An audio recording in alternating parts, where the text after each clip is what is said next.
Alright, guys. That's the alarm. That means we are live, ladies and gentlemen.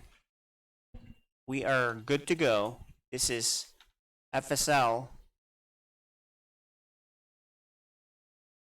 It's been a few days since we had something, right? So we have an excellent lineup tonight, as you can see there. It'll be Dark Menace and Sir Malignant in Code S. That will highlight everything for us. But you know what? In Code A, we also have some really cool players playing, particularly fan favorite LittleReaper playing TLMNRonan, and VeryCool versus Sloza. Alrighty. What's up, guys? This is Freedom. I will be joined today with my co-host Seth. He's getting the players ready. And actually, I won't be casting games 1 and matchup 1 with LittleReaper, TLMNRonan, and of course, I won't be casting Code S matchup Dark Menace or Malignant. We'll have Seth casting that with some guests. Let me know how the sound level is for you guys. But it's another exciting matchup in both Code A and Code S. You know, so this is what we can do. Let's talk about FSL really quick. So FSL started as a family StarCraft league, and now it's become friends and family. And now it's fun and StarCraft league because really, you know, some of them we're not really directly friends with, so it's really just fun StarCraft league at this point, right? If you guys want to know more about FSL, on the channel, type FSL, and it'll take you to the website with the schedule, the players, all the information's there. All right, so let's do this. I'm not sure, admin, if the players are ready, but let me do the introductions for our first matchup.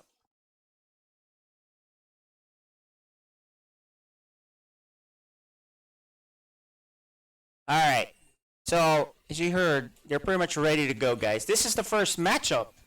It's LittleReaper versus Ronan, and we will have our guest analyst, commentator, host.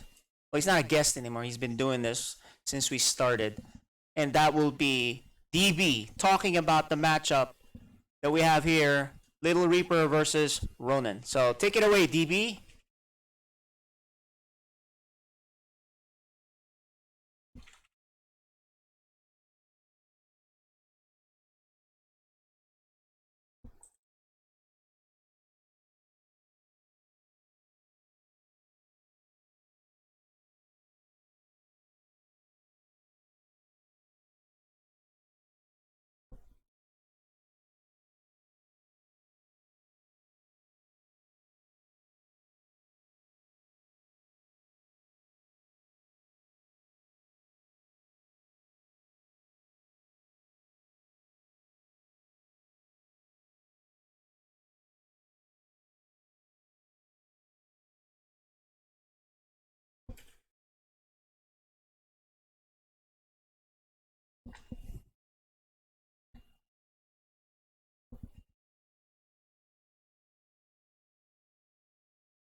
All right.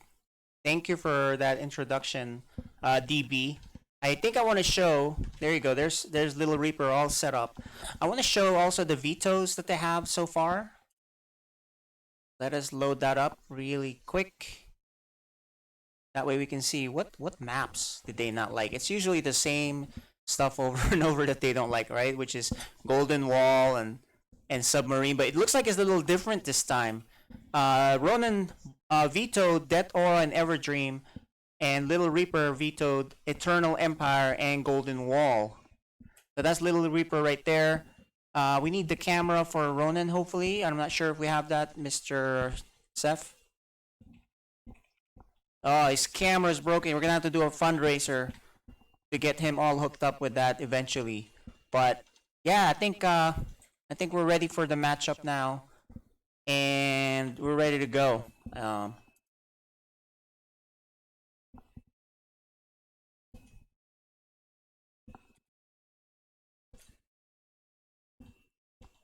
All right, what do you think about this? I mean, DB gave us a nice assessment of the game, but what do you think?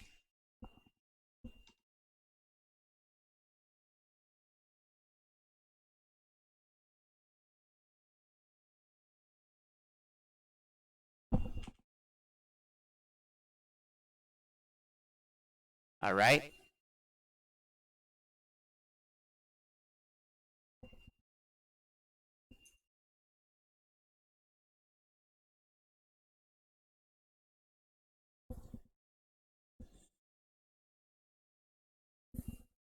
Is Sergio casting with you? I think Sergio is on, right? So there you go. Yeah, so I want to introduce Sloza, who will be co-casting with Seth. Welcome, Sergio.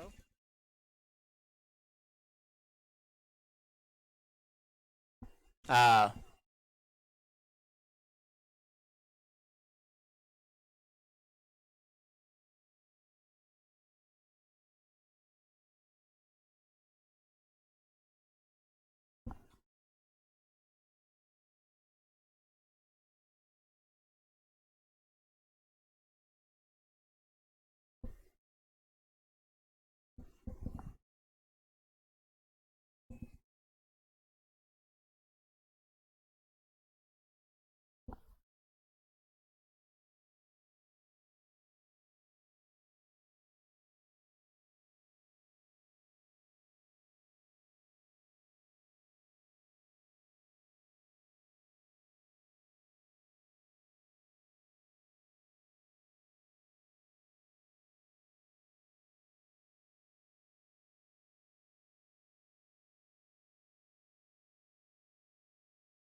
Well, let's talk about this game. So we have the Protoss here, and made a splash last season.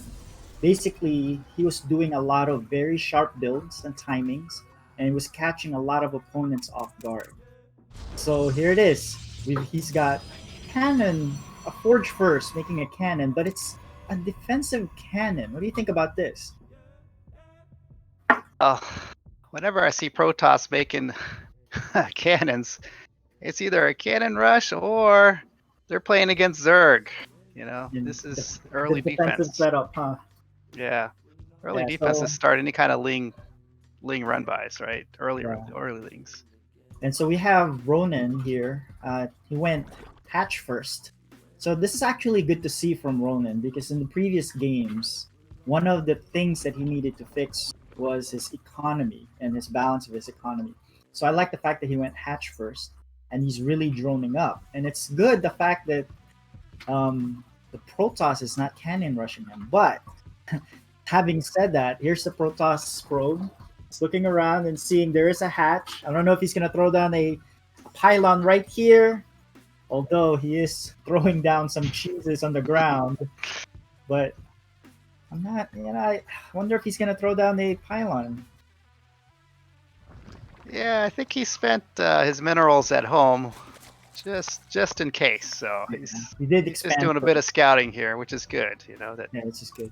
Yeah, I like the fact that he expanded. He saw that the Zerg expanded, so there's no threat from any early Ling rush.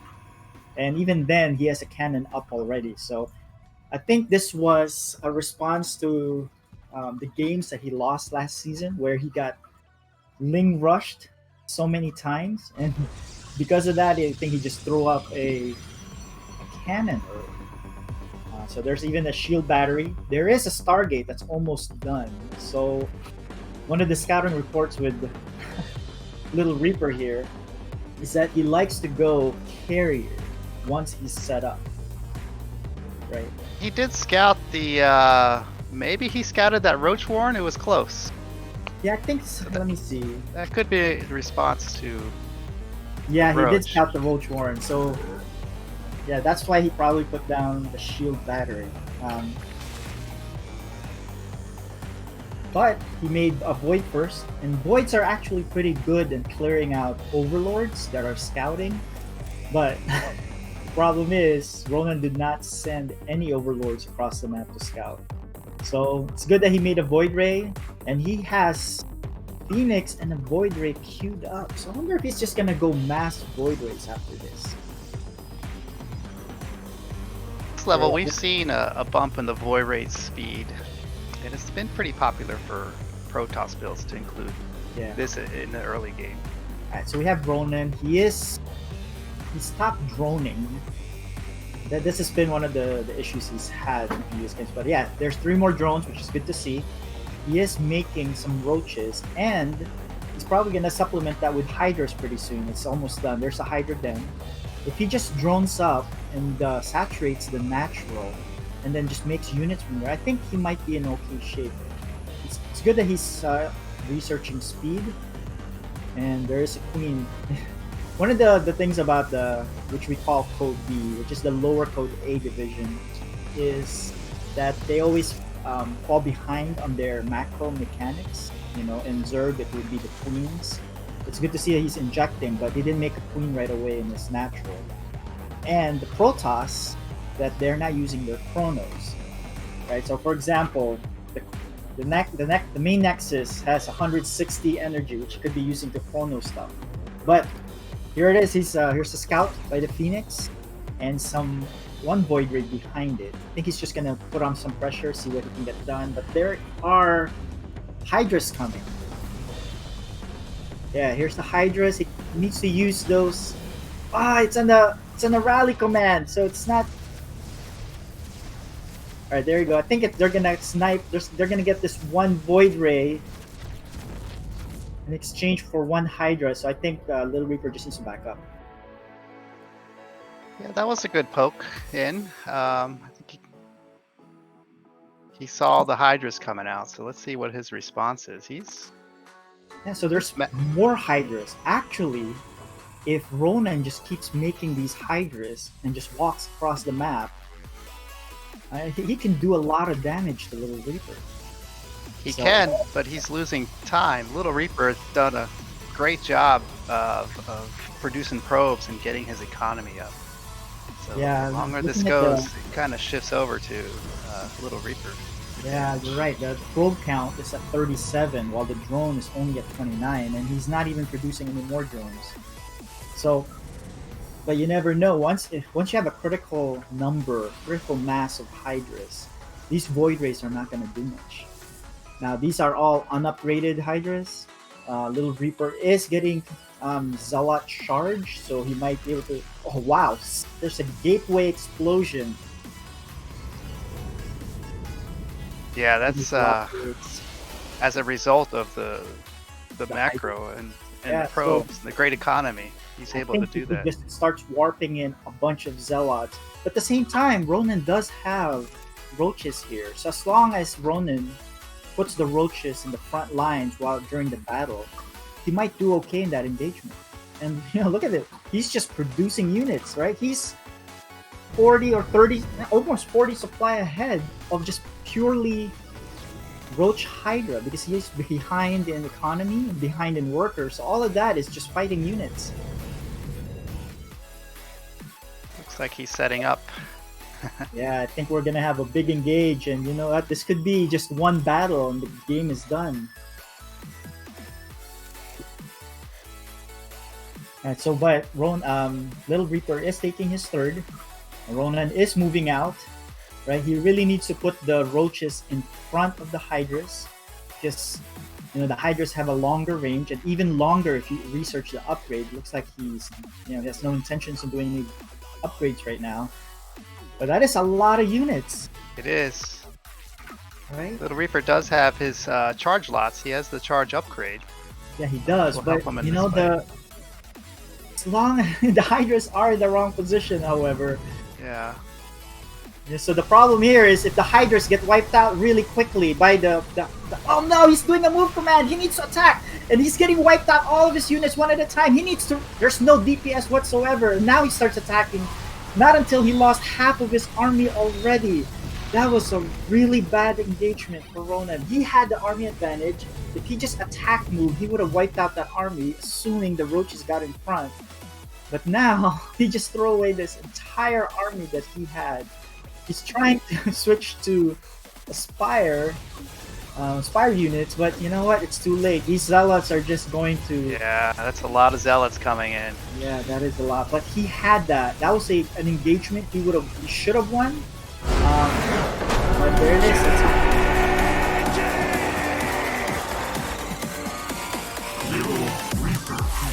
All right, game one goes to LittleReaper as expected, but there was a window there that Ronan could have done a lot of damage and even possibly win that game. But nonetheless, it's 1-0 for LittleReaper. We're going to go to our game two and invite the players.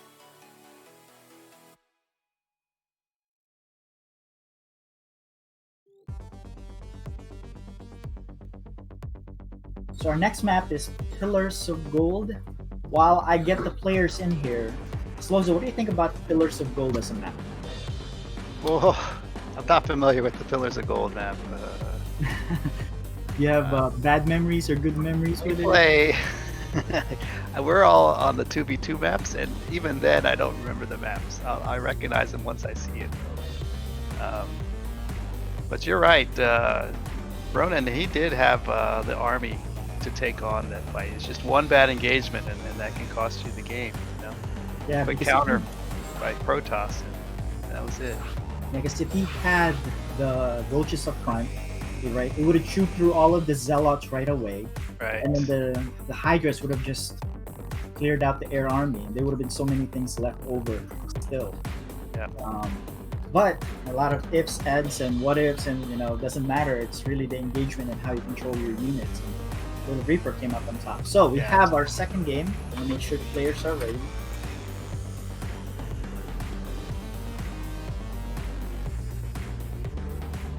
We're gonna get started. Here we go. Game number 2.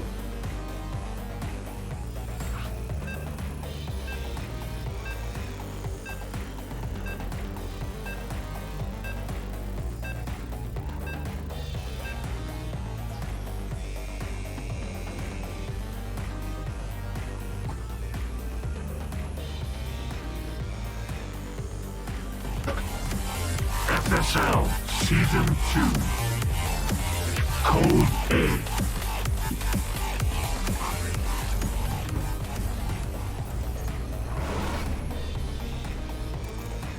Alright, here we are in game number 2. Let's introduce the players. On the bottom left, down 0-1, we have the blue Zerg. He is.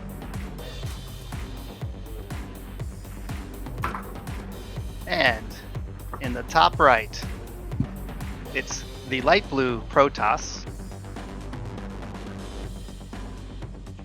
LittleReaper.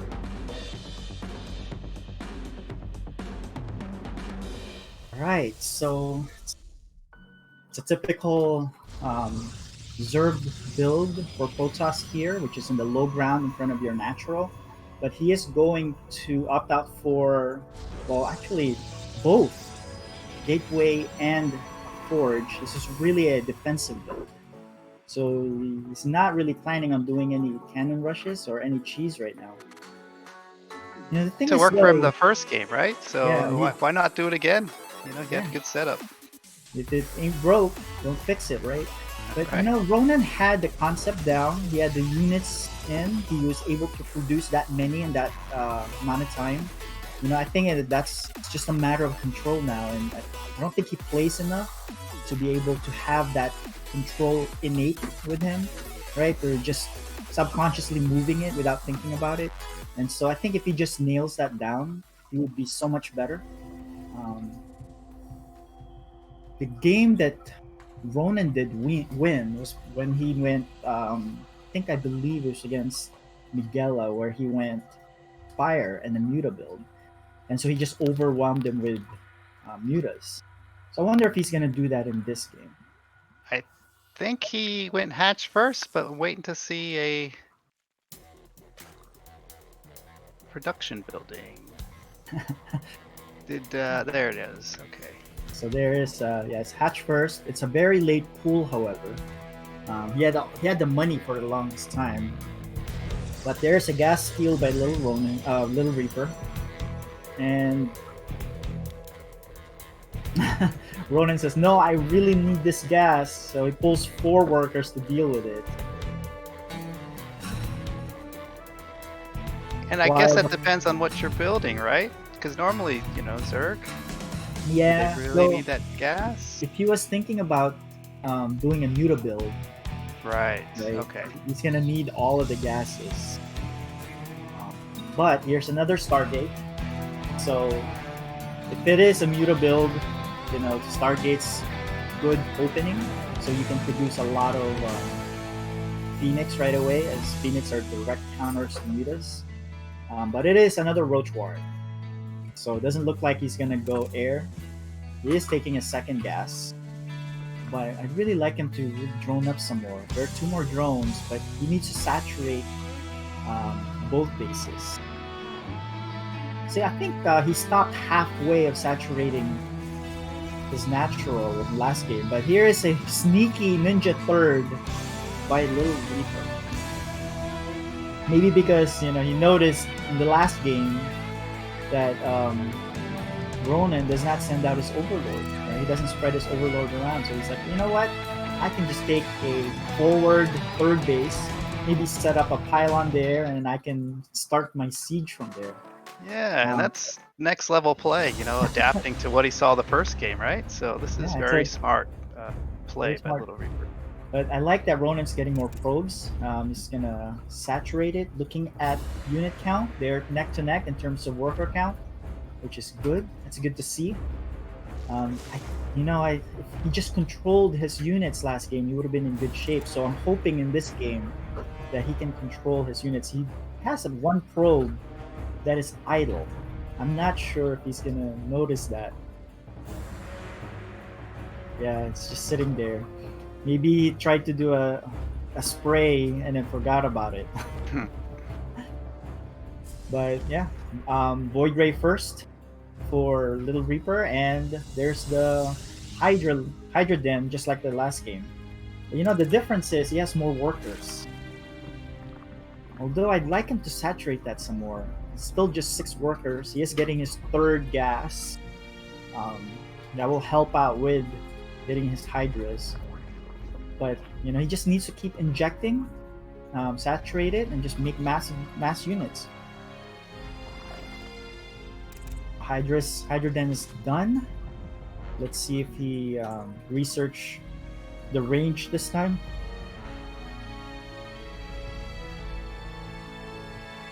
And yep, and then the queen and the natural. But you know, LittleReaper is just, let's see. He did stop producing. Well, there it is. He's making some more probes now. But And you know, they're even on drone count, so they're yeah, they are. But you know, LittleReaper keeps producing. You know, if you look at the production queue, it's always 3 there. It's good to see from Ronan as well. He's making more drones. And it starts off with some roaches, which is good if he was rushed. But here are the Hydras. He's taking his 4th gas. And this this looks better from the last game. It does. Just needs to control it. So I wonder if he will see that third expansion. This is good to see from LittleReaper, especially in this league, is to send out hallucination scouts, right? It's he's looking if Zerg's taking a third, which he is not, so he's able to determine that. And then another one to look at the base to see what kind of tech he's dealing with, and he's gonna see a bunch of roaches and hydras. And here's a fleet beacon. And there will be carriers here. And just like last game, here's a Twilight with a gateway explosion.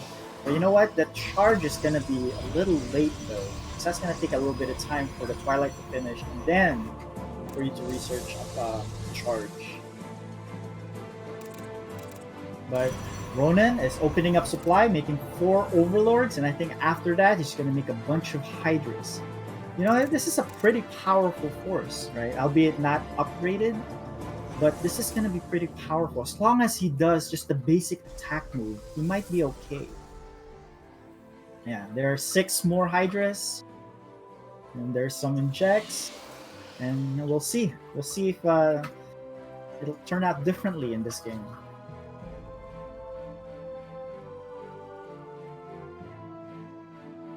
It's still pretty even on workers. Looks like LittleReaper is about to explode on. Yeah, they're even. I adding think it's zealots, because right? LittleReaper transferred the majority of his probes from his main to his third, which is a good move, so that you're not gonna mine out your. So he did. He did a recall to transfer them. So if you're gonna mine out a base, it's good to mine out the ones that are far away, so you can fall back on your main if you ever need to. So if they have a big engagement, he loses his third, right? He still has his main to mine. But right now, this is a big army by Ronan again, right? Another gateway explosion, the second one. There's a lot of gates. Let's see how many gates there are. Structures. Wow, that's a lot. So Okay, that's like a lot we're of moving money out. you can warp in. All right, here it is. He's heading out. Okay, this is So- good. Roaches first. Yes, Roaches first. Just make sure he needs to do attack move. He doesn't need to micro and focus down units. Just attack move, and I think you will be okay. He is gonna take out this 4th expansion. There we go. Now he's doing an attack move. And let's see, there's a big clash in the middle. Too bad that the roaches went behind, but the roaches will be chewing through all of those zealots really quickly. I wonder how many hydras will be left, but the hydras refocus their fire to the void rays, and you know what? This is a much better engagement for Ronan. Now he's gonna kill all of these units, but he didn't focus the last void ray. Alright, but you know what? That was a better engagement. He traded well. He just needs to make more units at home.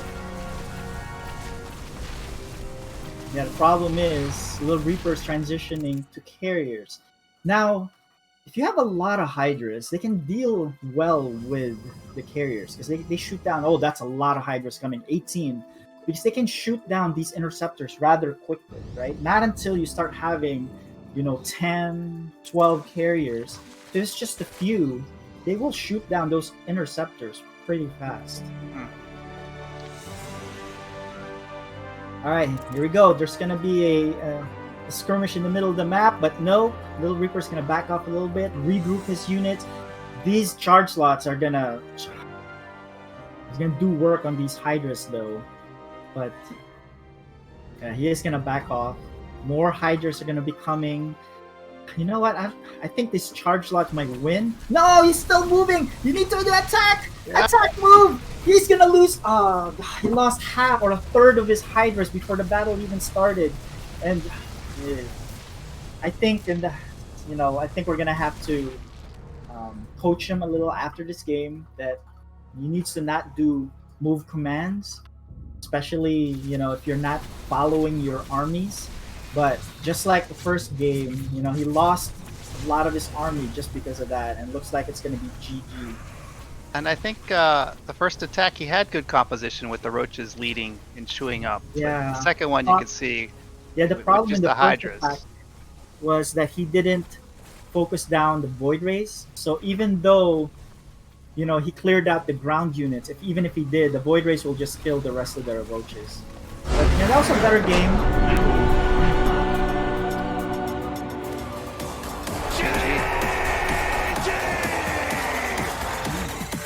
All right, thanks for casting with me, Sloza. Yeah, thanks for having me. I think I'm up next. Should probably get ready for the next game, right?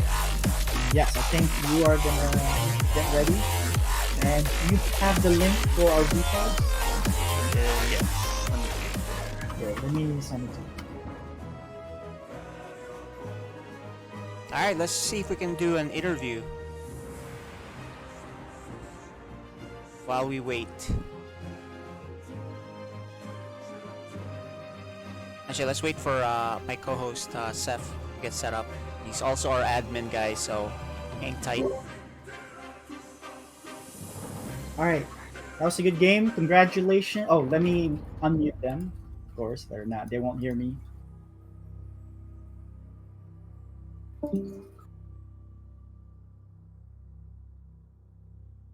All right, congratulations, LittleReaper. Can you hear us? Thank you. And Ronan, that was pretty good showing. Can you hear us, Ronan? Yeah. Yeah.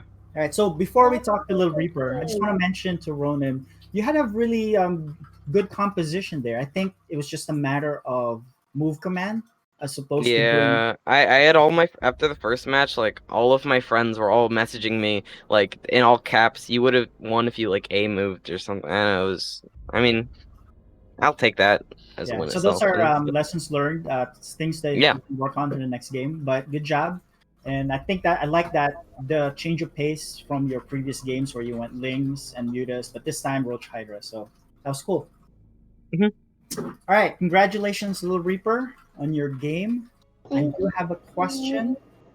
So I noticed you like to go Forge first, but not to Cannon Rush. The But reason why is because he usually does wing and he usually does like a wing flood, so that's why I approach first. okay, and were you planning to go carriers both times, or just open up with voids and go to carriers? Go to carriers, but since I saw you went Roach Hydra, I went Church Bot. Charge slot. That was very good. That was a good counter to the Hydras. And I think it's gonna be between you and Fluffy who's fighting for that number one spot. Have you been studying Fluffy when you play against him? Well, he usually goes bio. So we already scouted him. Okay, so I'm looking forward to that match. And congratulations again. Good job. GG's. GG's. Do you have any That was a really good game. good games? Good game. Right. All right, guys, that was a good interview. So he was saying, because we've seen Ronan play before, right? He was going Speedling, Ling Flood, right? So that was the strategy there. He was saying, right? So he was kind of making sure. Anyway, we have our next game coming up. So let me get the players ready. I'll be back. Yep. So I'll talk about the next game, guys. Hang tight. Let us load them up. I'm also doing production, so it's a little tricky, guys. So let me show you.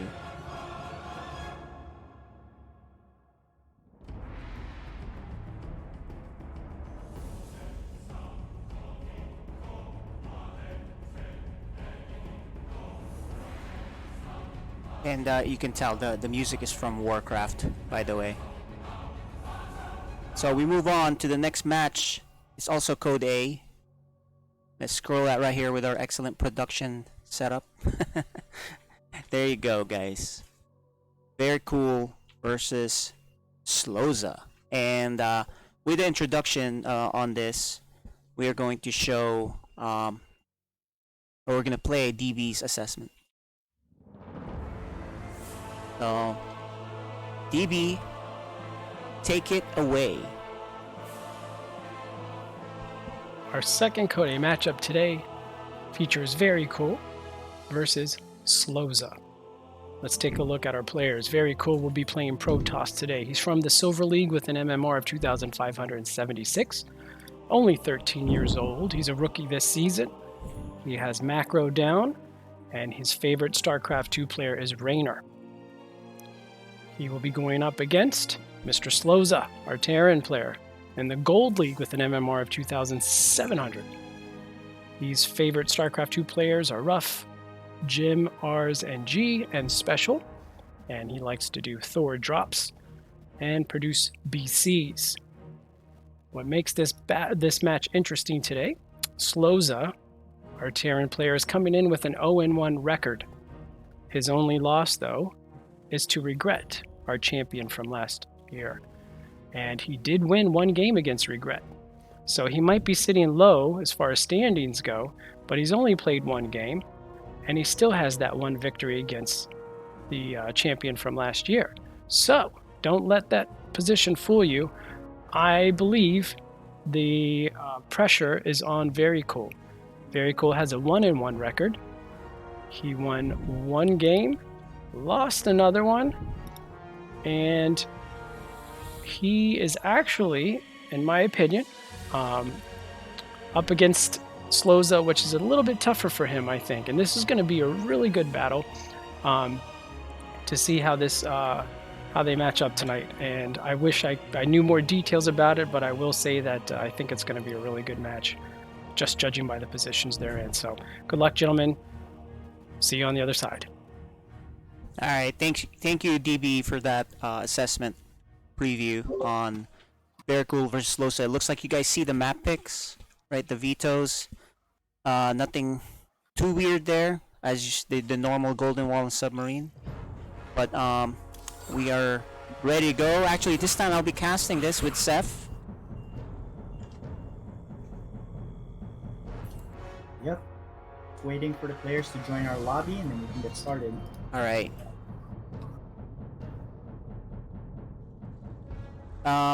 The cameras too. I'm not sure. Yeah. So VeryCool. Same deal. Doesn't have a camera ready to go. Yeah, I think we'll require that on the next season, guys, or even the next things, because it really takes away from the experience of seeing their emotions, especially at this level. But for now, we'll let it pass. But we really strongly advise for the next ones to have that on. All right, so I think they're ready to go with that. Yeah, I think so. We have Protoss versus Terran. I think the players are ready.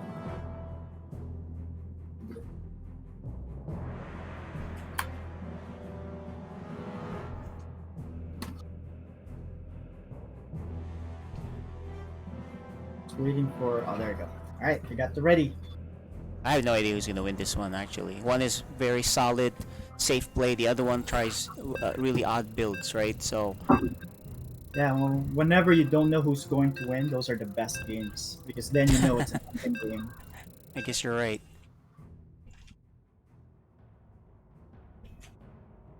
Alright guys, this is FSL Season 2 Code A.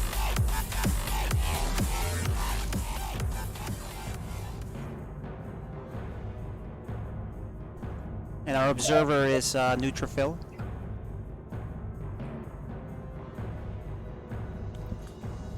I think if you follow my view, then you can see, when I show like who sees what or whatever, right?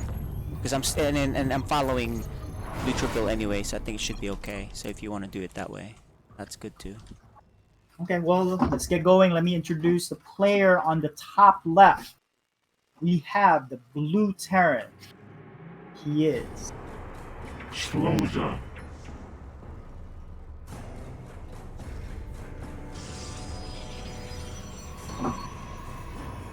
And on the bottom right, we have the Protoss player. VeryCool.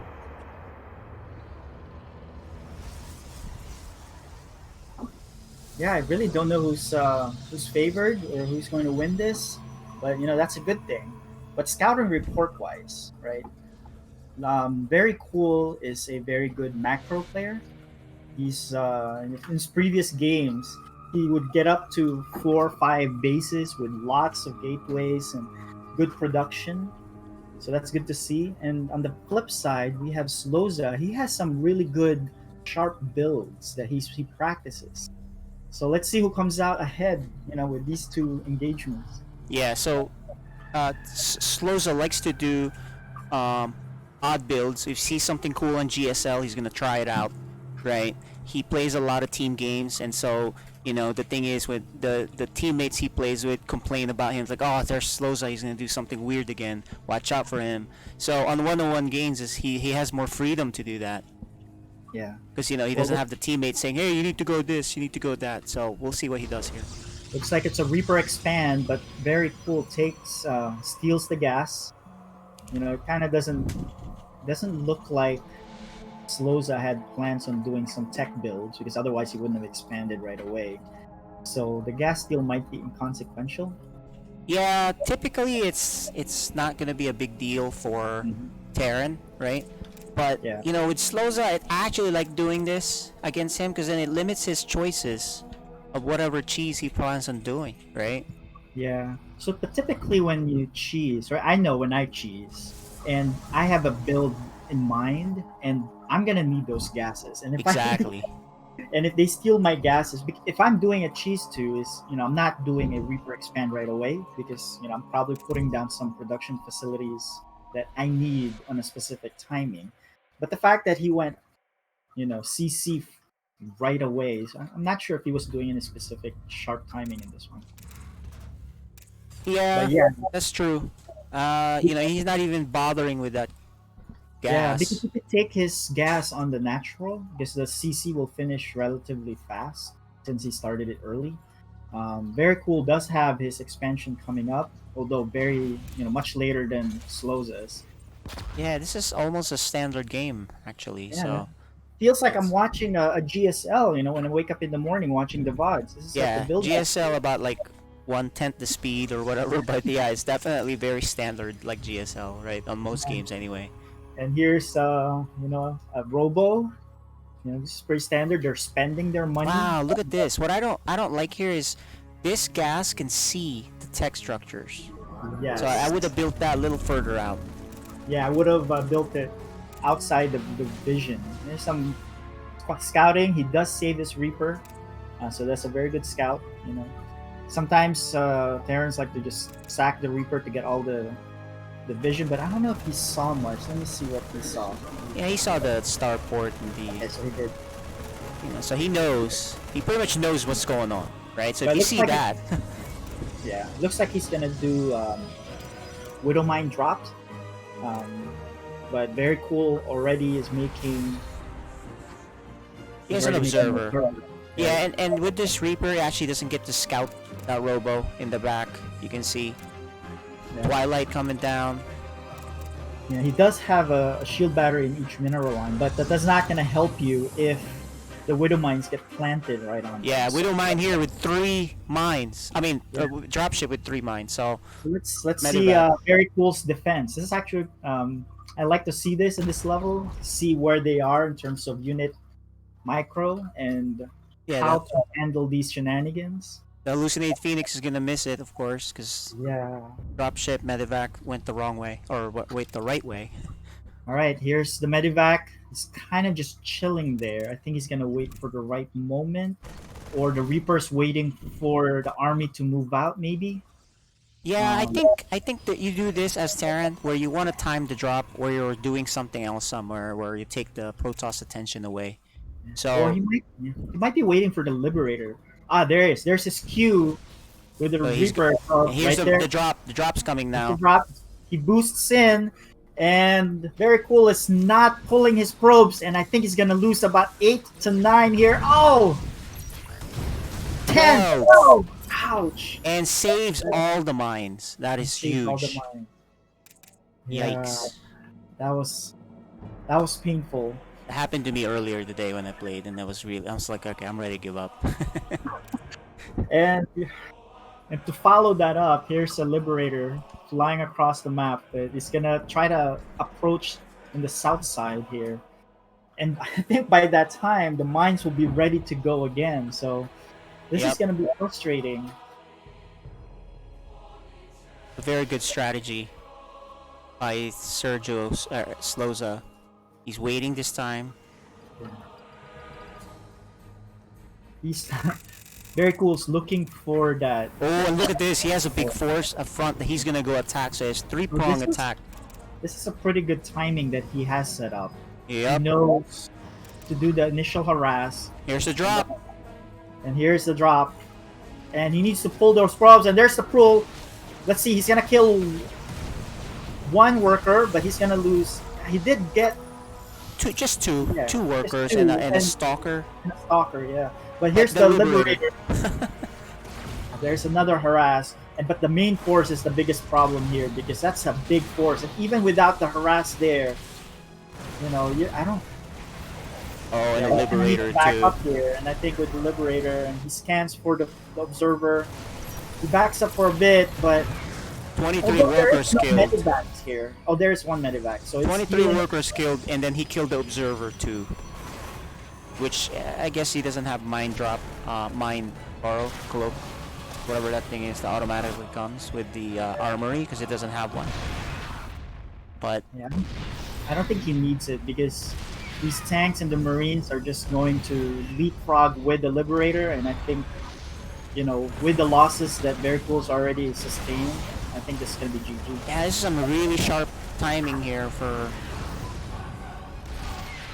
Sloza here. I really like Yeah. this. Yeah, pretty impressive. I like what he had prepared, and the execution of it as well. So.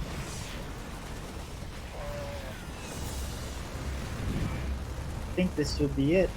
He doesn't have blink to circumvent these. Oh, he does have blink, but he blinks Yeah, right well- into the tank fire. That's just basically here kill my stalkers blink because there's really not enough of them. Yeah, that's pretty much. There's a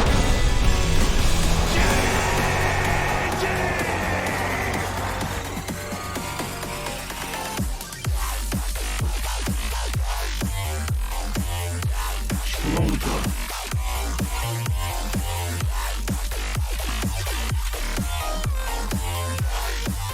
All right, I guess we'll get the next game going here.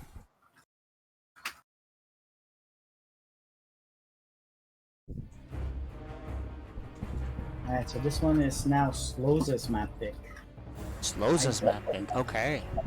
So he might have something even more prepared for this. But you know what? What VeryCool went through is typically what a Protoss player in this level will go through with these Terran timings. And if you're not prepared, you just attention somewhere else, right? Those mine hits really will set you back. Yeah, the mine hits is really like you lose 9 workers. It's a huge uphill battle at that point. It's what more can you do at that point, right? Yeah, I mean, because the amount of minerals that you lose over time, you could have made a lot more units to prepare for that first assault. But it looks like the players are ready, and we're good to go. We're starting. All right. Alright guys, as a reminder, this is FSL Season 2. Code A.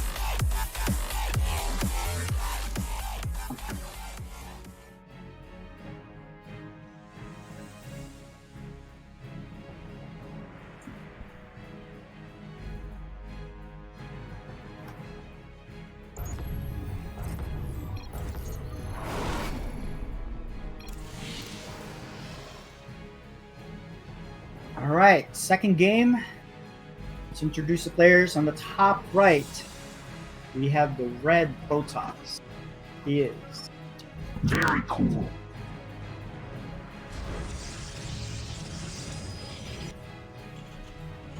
and in the bottom left, he's up 1-0 with a sharp timing, triple prong to finish it off. He is Sloza. all right. So I wonder if VeryCool has any timings, in his arsenal, anything that he's been working on or he's just content to do macro builds.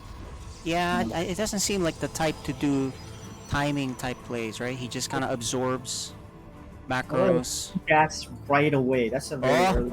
yeah, maybe he does have something planned. He's been, you know what? I'm gonna switch it up for game 2, which I always like. I don't like predictable players, right? I don't like to be predictable for a player, right? Not everybody can play like stats. Who just defends, and defends. Or innovation. So let's see. He's right on cue with his cyber. I think he is gonna Oh, Stargate. This looks like a Stargate build right here. do. Yeah.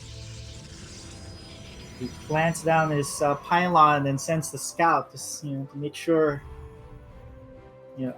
I think he wants to verify that there is some barracks there.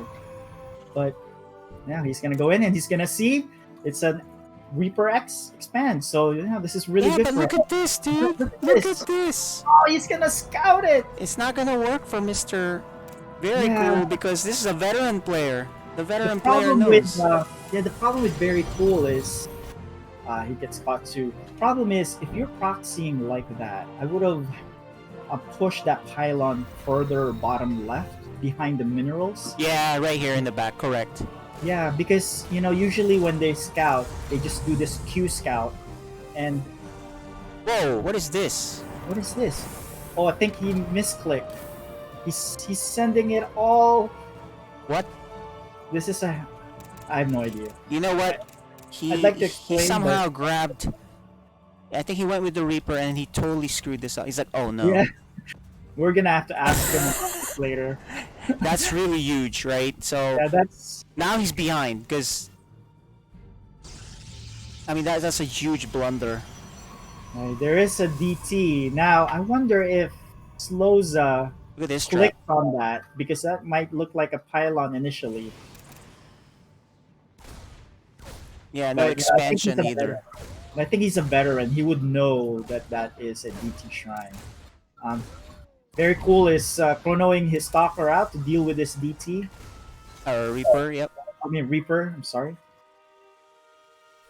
No engineering bay though for There's no engineering. I don't bay. think he clicked on it. I really don't. I mean, he just kind of suffered the mistake of pulling all these SCVs, so maybe he's not like in that right state of mind right yet. And he's like, oh, I mean, he's had plenty of time to look at it, and unfortunately, he's gonna leave right before it warps in. Well, typically a pylon would warp in rather quickly, and the fact that he hasn't warped in should have raised alarm bells. Yeah, and that's why these are subtle things that at this level they're not. Sometimes they don't really pay attention to that. I bet you if we ask him later, he's like, oh, I didn't realize. Yeah, the thing you know though what I mean? is there's only one gateway, so he is making. Yeah, I think he forgot the. He forgot more gates. There's a second one. No, he forgot the warp gate research. He hasn't started. Oh no! So talking about blunders, that's a big blunder. Yes, because he did chrono the cyber, but he did not research it. So Well, here's another thing I noticed too. With Sloza, he hasn't used his mules. He's been drawing energy. Well, as I say that, he drops two. well, unlike chrono and injects, you can expend all your energy as Terran, right? Because in chrono, you can only chrono that building once. You can't stack chronos. And injects, you might be able to stack injects, but it doesn't apply. It only staggers the application of it, right? But at least with Terran, if you forget to drop down your mules and your command centers are full, you can just drop all your mules in one shot. Yeah, it's but not- DTs are coming out the long way, right? Yeah. He's just waiting for it to pop out. I actually don't remember the last time I saw DTs being trained from a gateway. Yeah, and there's the eBay. It's coming up really late. Really late. The key here is, does he have the scan? Will he not use it? There's a marine here. Maybe it'll run into. I'm gonna look from Sergio's point of view. Sloza. Let's see. We're looking at it now. Let's see his reactions. There it is. He sees it somehow. He sees it. He sees it. Oh, but he knows there's a DT. And oh, he does a scan. Pick him up, pick it up, and then get out. All right, so he takes one. He loses two, but does he have enough scans left? If he drops it again, there's another DT coming in. There was another scan. If he picks it up, he can save it. And I don't think there's any more scans remaining. Yeah, and he hasn't made a turret And yet. but he's gonna lose his Warp Prism. Oh no, that's a huge mistake. He flew right into the bunker. Flew right into I it. think he would have been fine Yeah. with the scan situation here. Maybe? I don't know. A lot of this is really just... We've seen a lot of control mistakes for both of them. The problem was that his work gate didn't finish, so he had to wait for it to finish. And because of that, 20 seconds late, right, he would have done a lot of damage. It looks like he's about to give up here. We'll see. I actually want him to keep playing. He is really behind. He is behind. But I think if he just drops a bunch of gateways, saturates his natural, gets charged, I think you can hold off some of these attacks. And besides, Terran does not have stim yet, and that's a long way to go. Right? There's charge coming. There's a gateway explosion. He's taking his third. So it's not over yet because Sloza doesn't look like he's going to be moving across the map anytime soon. Yeah. Yeah. Okay, he's not giving up. He's not giving up. He's still staying in. I like this. He is making a Raven this time to make sure that he can assault, not rely on scans when he goes on offensive. All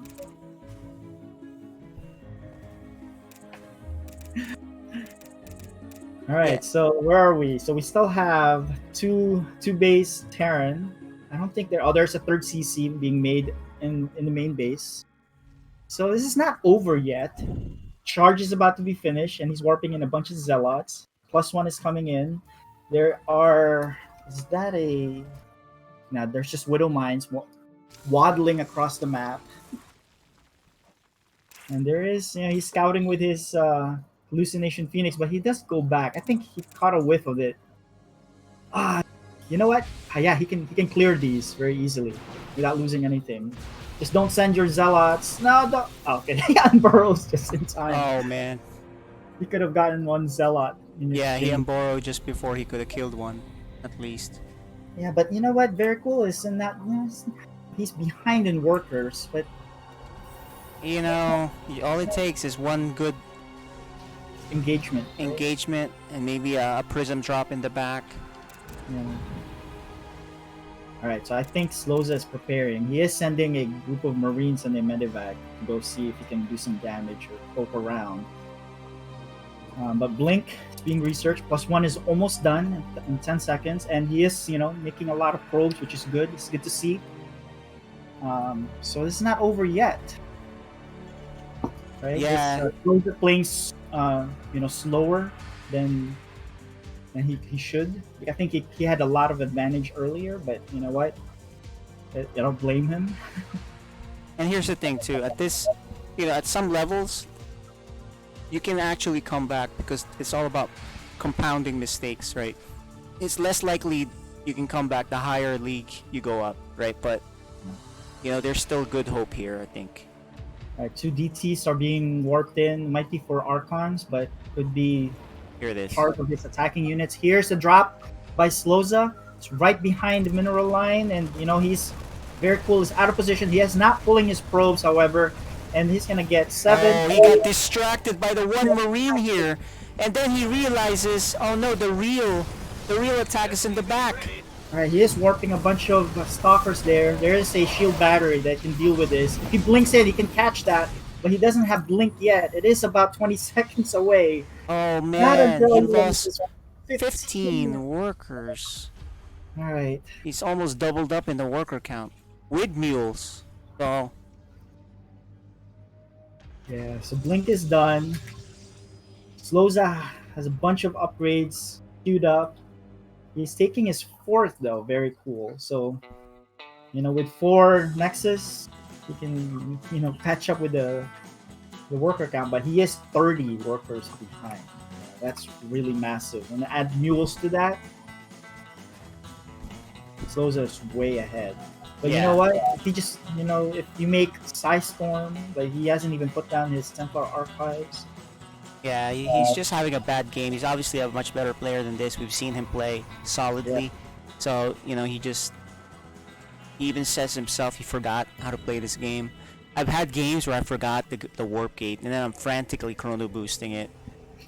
That's happened many times for me.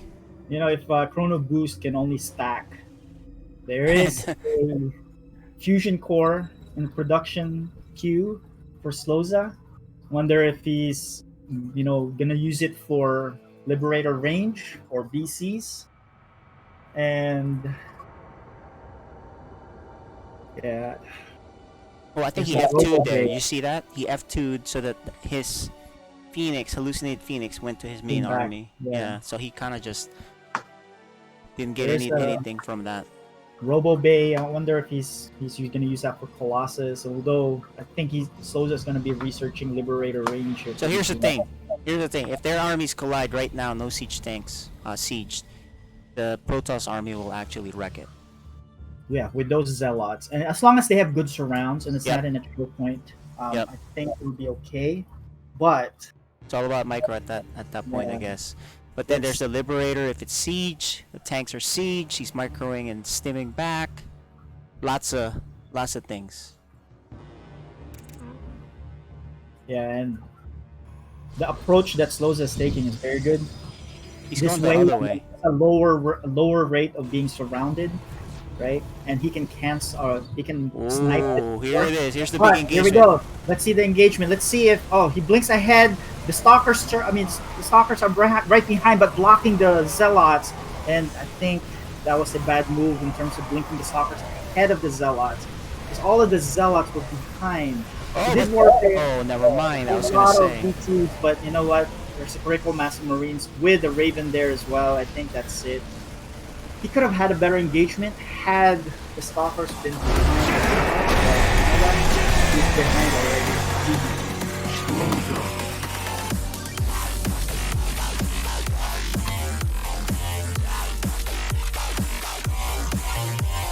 All right, guys. Let's get an interview going here, or maybe just a quick statement from each player. We don't have them on the cameras, but So let's talk to VeryCool first. VeryCool, can you hear us?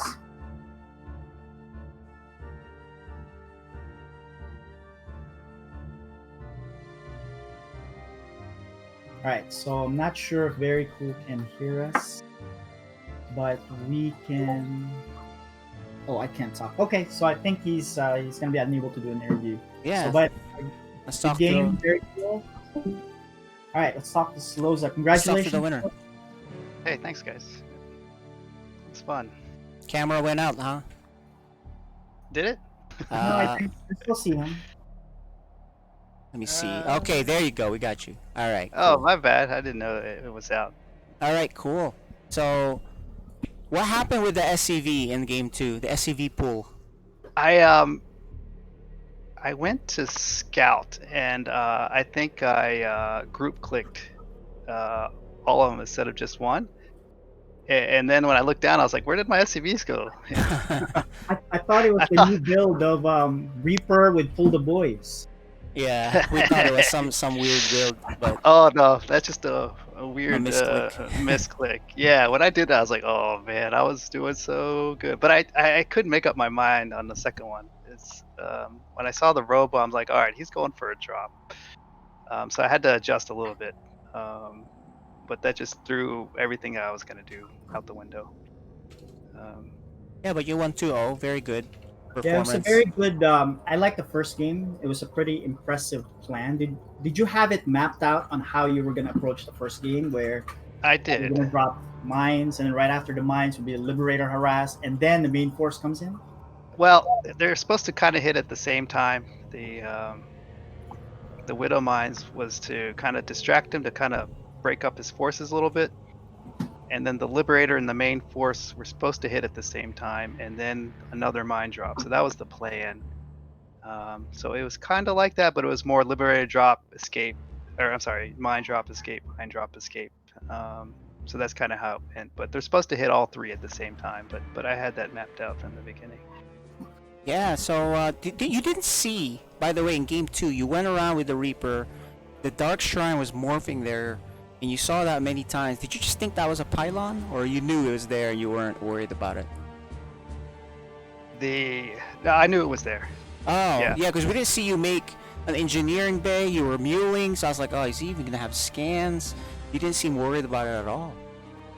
Well, I made the cyclone, right? Because if he was coming in my base, I had the cyclone, and I thought I saved one scan for that.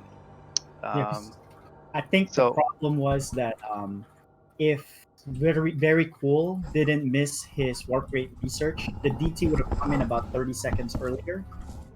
And because he didn't research warp gate, he had to train them. But yeah, we were wondering if you knew, because I'm like, all right, he should put down the engineering bay now. Oh no, he's not. I wonder if he saw it. So that's why we were asking. Yeah, yeah. Well, and anyway, my yeah. SimCity, my cyclone got stuck, so I was like, Oh, well, we didn't see that. Okay. I said, should I let it finish the the starport it was producing? They were both producing, so I was like, well, I'll let it finish, and then I'll pull, lift up the building and let him out. So my Marines were just, right there, like just enough to cover that. Great. Cool. Well, was fun. congratulations. GG. Thank you. GG's, yep. All right. GG's very cool. Set That up, was good. let Thanks me for the admin game. the next game so you guys All can right. talk about that. The next All right. game. So, this next game, I think it's gonna be fun. Let's see what the next matchup is, and that will be. We need Sir Maligan on.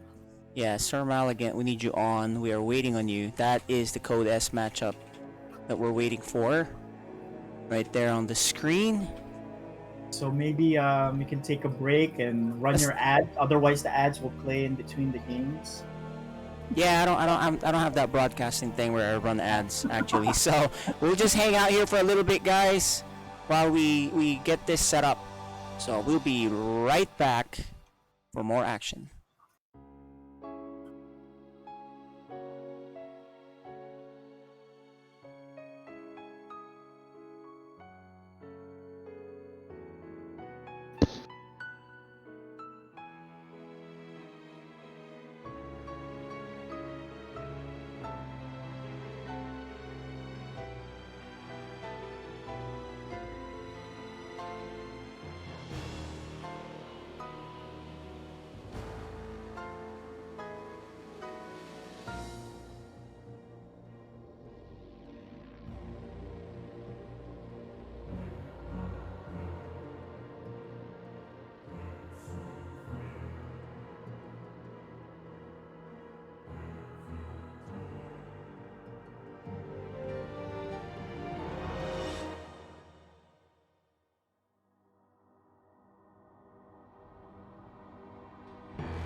Alright, guys, I'm back.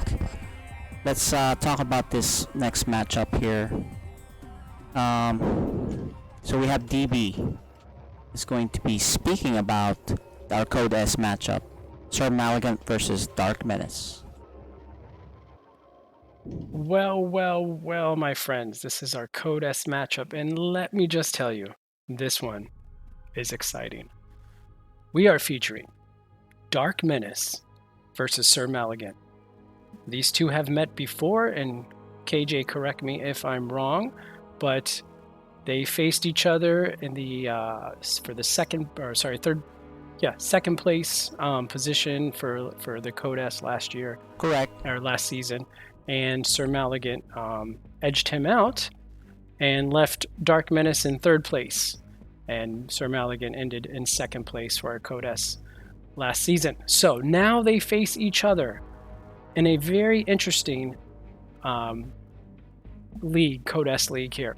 First, let's start off by saying Sir Malignant is a Protoss player in the Diamond League. Like I said, he was second last year in the Code S, and he likes to do weird builds during the season, and he likes Dark Templars or 8 Gateway Charge Lots all in.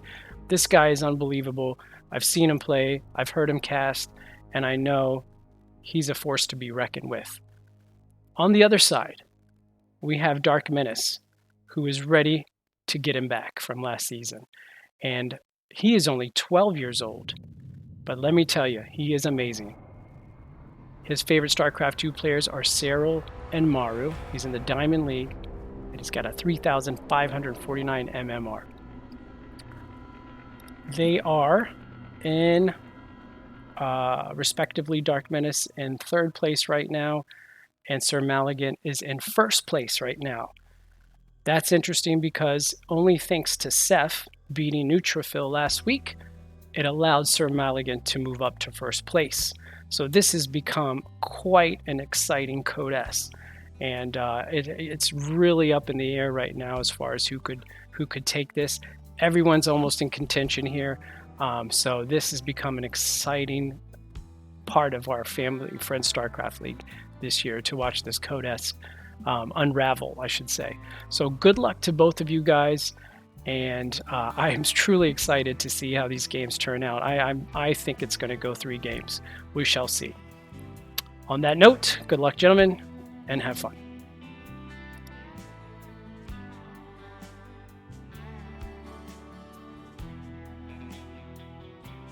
Okay, guys, so let me show you guys what's up with this FSL, the standings, etc. If you guys go to the website, you can see. If you do, here's the command on the chat, right? You can see the site, and we're gonna go through that real quick. So it's actually tracked on Wikipedia. You can see who the players are and their standings, and you can see in here that the standings are as follows. In Code A, well, this is probably not updated yet with the last match of LittleReaper and Ronan, as you saw here. But maybe we can talk about the current standings. Yeah. That's what I'm doing right now. So I think I want to talk about this. I'm showing the Wikipedia page, which actually tracks the map scores, the different maps that they all played. Right, you can actually see who chose what map and who won on each map. Well, actually, it just shows who won on each map. It doesn't show who chose them. And then the Code S, as you can see here, this is a battle between Sir Malignant and Dark Menace. It's 2-0 versus 1-1. And who did Dark Menace lose to? Let's go see. I believe it was Wava. Oh, that's right. He lost 2-1, 1-2 versus Wava right there at the season opener. So yeah. So this will either tie him up for first place if he beats Sir Malignant. But map score wise, he needs a 2-0 to tie him up for sure. Head to head, then he'll be ahead. It's gonna be a good battle with Code S with all the players. I think we won't know who's gonna come out in the playoffs until the last few games in the season. But looking back at the lower Code A, if you go back, scroll back up. I think the lower Code A, you have Fluffy and LittleReaper. I think they will take 1 and 2. It'll really depend on Hey, better matchup. just want to acknowledge. Thanks for the raid, Pengy. Appreciate that, guys. Welcome to the FSL. If you guys want to know what this is, just type FSL on chat, and that'll get you to the website. We have the information here. So it's our copy of FSL GSL, right? So it's FSL for right now. It's called Fun StarCraft League. But yeah, so Code A divisions, LittleReaper jumps up to tie with Fluffy, sort of, right? Well, he's 2-0, but I think LittleReaper should be able to beat the other players there. I think it's gonna be depending on how they fare against each other between him and Fluffy, who's gonna take first and second. But the third place, however, it's gonna be a battle among those 4 players, right? Yep. And I'm not sure who's going to take that. So I think if Ronan prepares and does fix his A move issues, he might be able to beat DB, and if he does, he'll be 2 wins among those 4. So it'll be interesting to see how that turns out at the end of the season. Yeah, the other thing I want to point out too is our playoff format. Let me zoom in for that so you guys can understand what we plan on doing here. So in Code S playoffs, right? First place to 4th place, they're in. The 5th and 6th place then end up playing. They end up playing, getting challenged by the. Well, no, the 4th place is the 4th place, challenged by Yeah. Code A champion. That is correct. The 5th and 6th won't make it in. 5th and 6th is So- out. Yeah, they're gonna miss the playoffs. Yep. And the Code A champion. But when we say Code A, it's gonna be the winner between the last person standing in those 2 Code A divisions. Okay, so let's do this now, guys. Appreciate you guys hanging out with us. We're waiting for our Code S matchup. Sir Maligant and Dark Menace. Those are the players that you will see. Yeah. So in the meantime, you can look at the other Code A, the upper Code A division. Yeah, let's look at that real quick. The upper Code A division, in terms of who the matchups are. Is that what you want to see?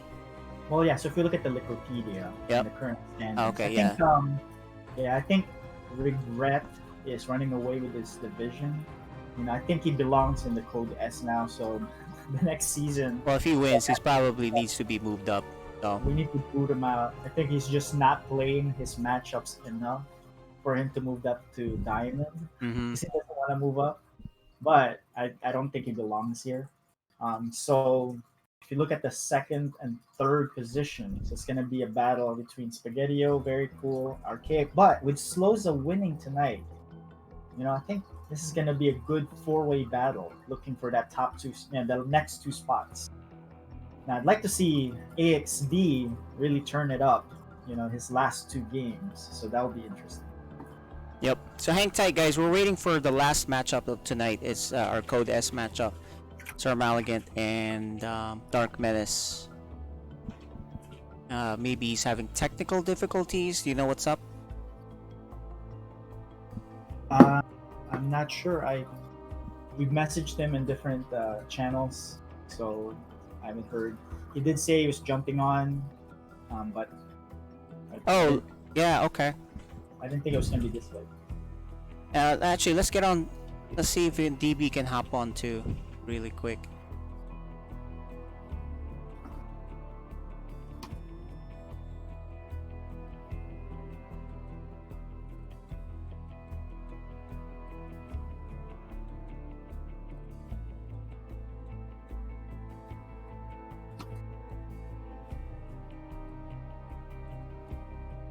So, I think, guys, we'll be right back. It looks like we need to check up on our last matchup. So, hang tight. I will play some music and ads, and well, no ads actually, and we'll be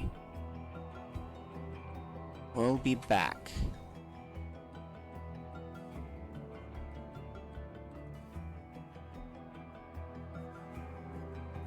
I've messaged him in text message and also on Facebook. But let's see if you can call him.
Yay.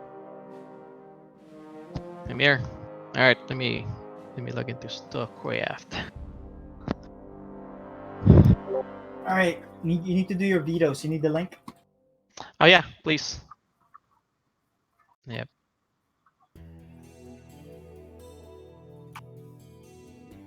Okay, I send it to you. Just do a Control F5 just in case. So Okay.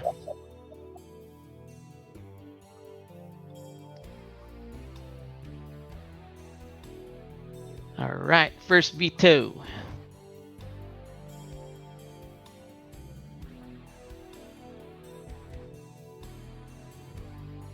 All right, DB. Where's DB? I don't see him.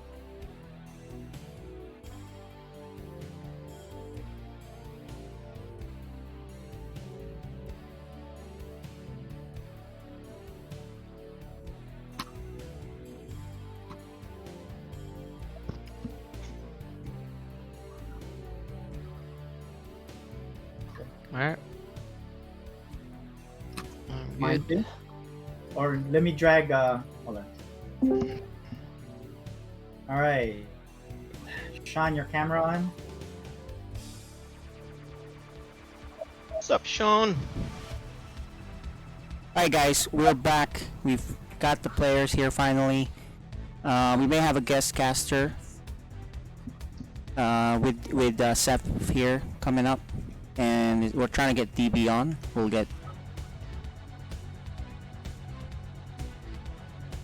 get him in here to help cast if he's available.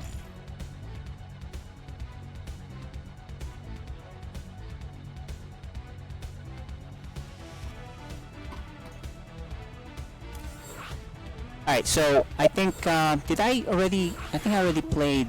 Yeah, I already played DB's introduction, and there you go. Our alarm just went off. We are ready to get going. We are all set. The casters will be Seth and perhaps DB, but if not, the minimum it's Seth. Let's hang tight and get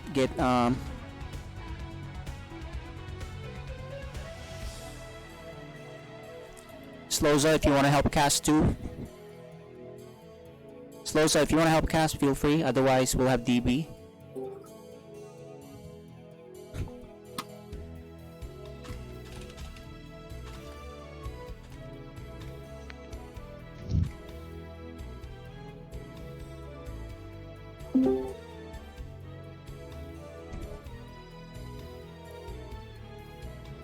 Hold on, guys.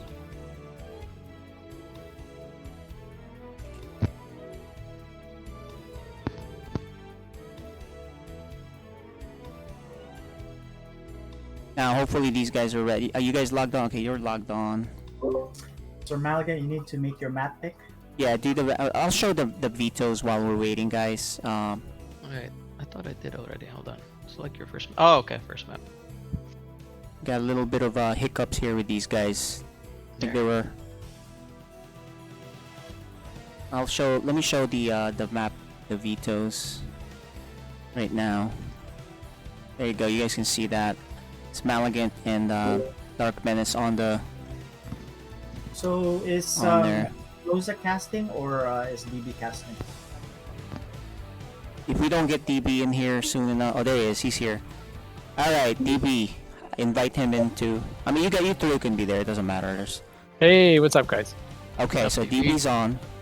Get on StarCraft. Invite you in there. Yep, I'm on. All right, so let's invite him in there.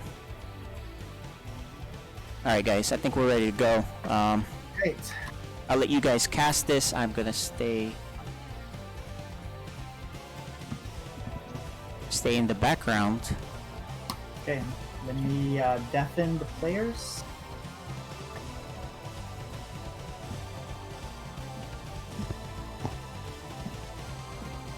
Looks like we are ready to go. There's a little bit of banter on the chat, but we'll talk about that. So let's get going. Got our Code S primetime match tonight between Dark Menace and Sir Maligan. This is gonna be fun, guys.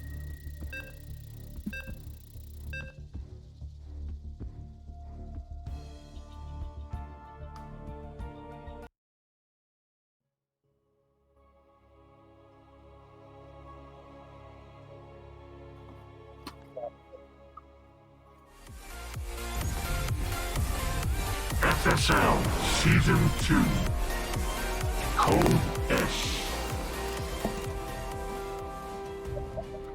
Alright, let's introduce the players. On the bottom left, we have the green Protoss. He is Sir Maligan.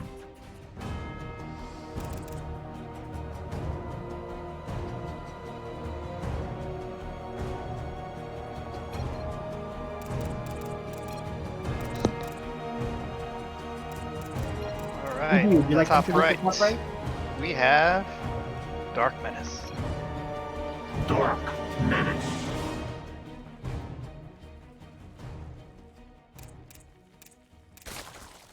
Alright, sporting that hat and a Storm shirt. And this is going to be an exciting game. This is our primetime match of the night. Already, before the game started, they had a banter.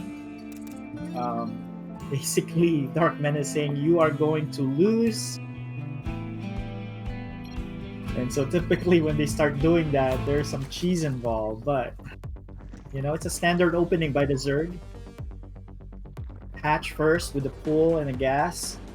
On the other side of the map, I think Sir Maligan just waited to confirm that there was a hatch before he dropped his Nexus, which he did. You know what they say, Seth. What is that? There's no better cheese than family cheese. Yeah, but you know what? Nobody's cheesing right now. I was hoping I know. Would.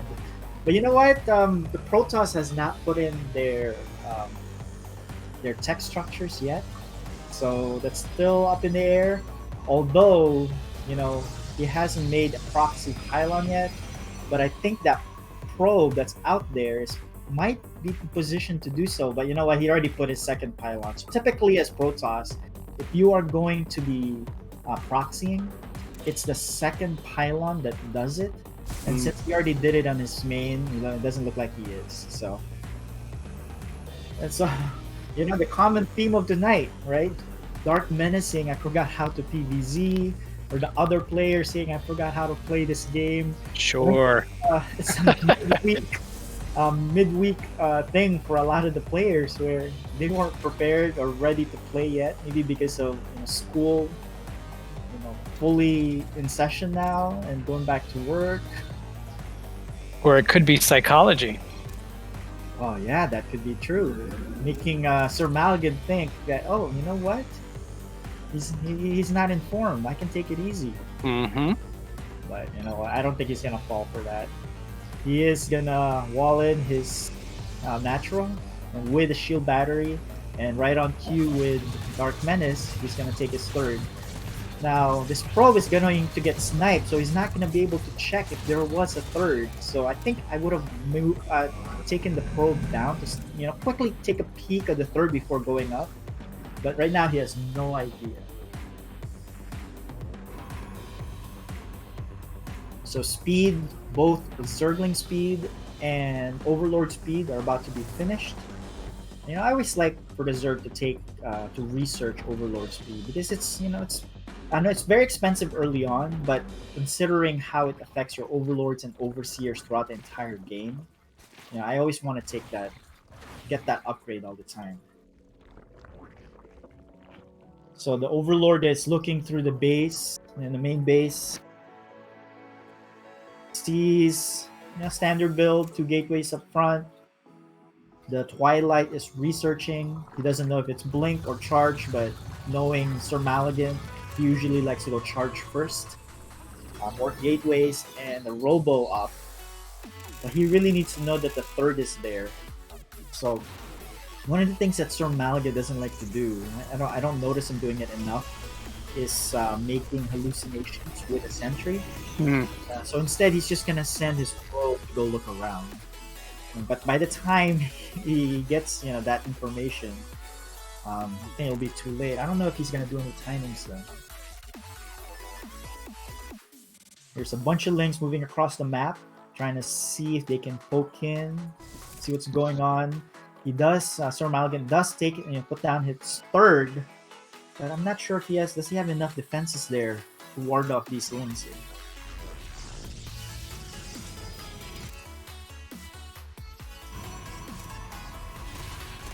Alright, so there's a surround, there's one stalker. I don't think that's enough DPS from that one stalker. He's gonna have to cancel this Nexus. Yeah. And he doesn't want to lose. Cancels it just in time. Yeah, so he needed, if he was gonna take that third, he should have really positioned his army right between the natural and the third to react to this. But because of that, it cost him a cancel. Here's another poke in, but this time the army's in position. You know, because otherwise the Nexus should have been done by now. But it's not the end of the world. You know, it's a setback, but not that big of a deal. So he drops a second battery shield. Yeah, to be more safe. Yeah. Safe. Here's the Overlord scouting again. Take another peek on what's coming up next for the Protoss. And you know what? Sir Malgan hasn't dealt with that Overlord in between his bases, right? Typically, you should already have a Robo by now, and there's that Observer to be able to spot for that. He is shooing away that Overlord and gets it, but not until it's scouted the entire base. Oh, he did make an Observer, but he's gonna go across the map to do some scouting. So right now, Dark Menace is ahead in supply. But you know what? They're even in bases. So you know what they say. As Zerg, you need to be one base ahead of the Protoss. So I'm looking to see Dark Menace taking another base pretty soon here. He was expecting a DT that never came. And you know, it's funny he says that is because he's trying to snipe that one Observer with the Biles. And looks like he's gonna get it this time. Very nice. Yeah, he's trying to get extra points for these skill shots. He could have just easily dealt with it with the Queens, but you know what? Since there's not much going on, might as well do that. He finally deals with that Observer. I mean, that Overlord between the second and the third. But it might get away because that Phoenix can shoot at it a million times. It's not gonna kill it. You need a Stalker, and it's out of range from the Stalkers. So it looks like it's going to live. And I like how Dark Menace is spreading his creep. Yeah, that's pretty good creep spread there in all directions. And he's diligently following up. There is his fort. I think once he confirmed that he can safely take it, he takes it. There is Psystorm and a Robo Bay on the way. So both of those, you know, the Psystorm can deal with, you know, new AoE effect, but also the Robo Bay gives him an ability to get either Disruptors or Colossus. So it's a pretty even match. I think they're just feeling each other out. We'll see where they are, and this is going to be a late game macro battle. Pretty exciting. See how they're going to control where their unit control is at this point.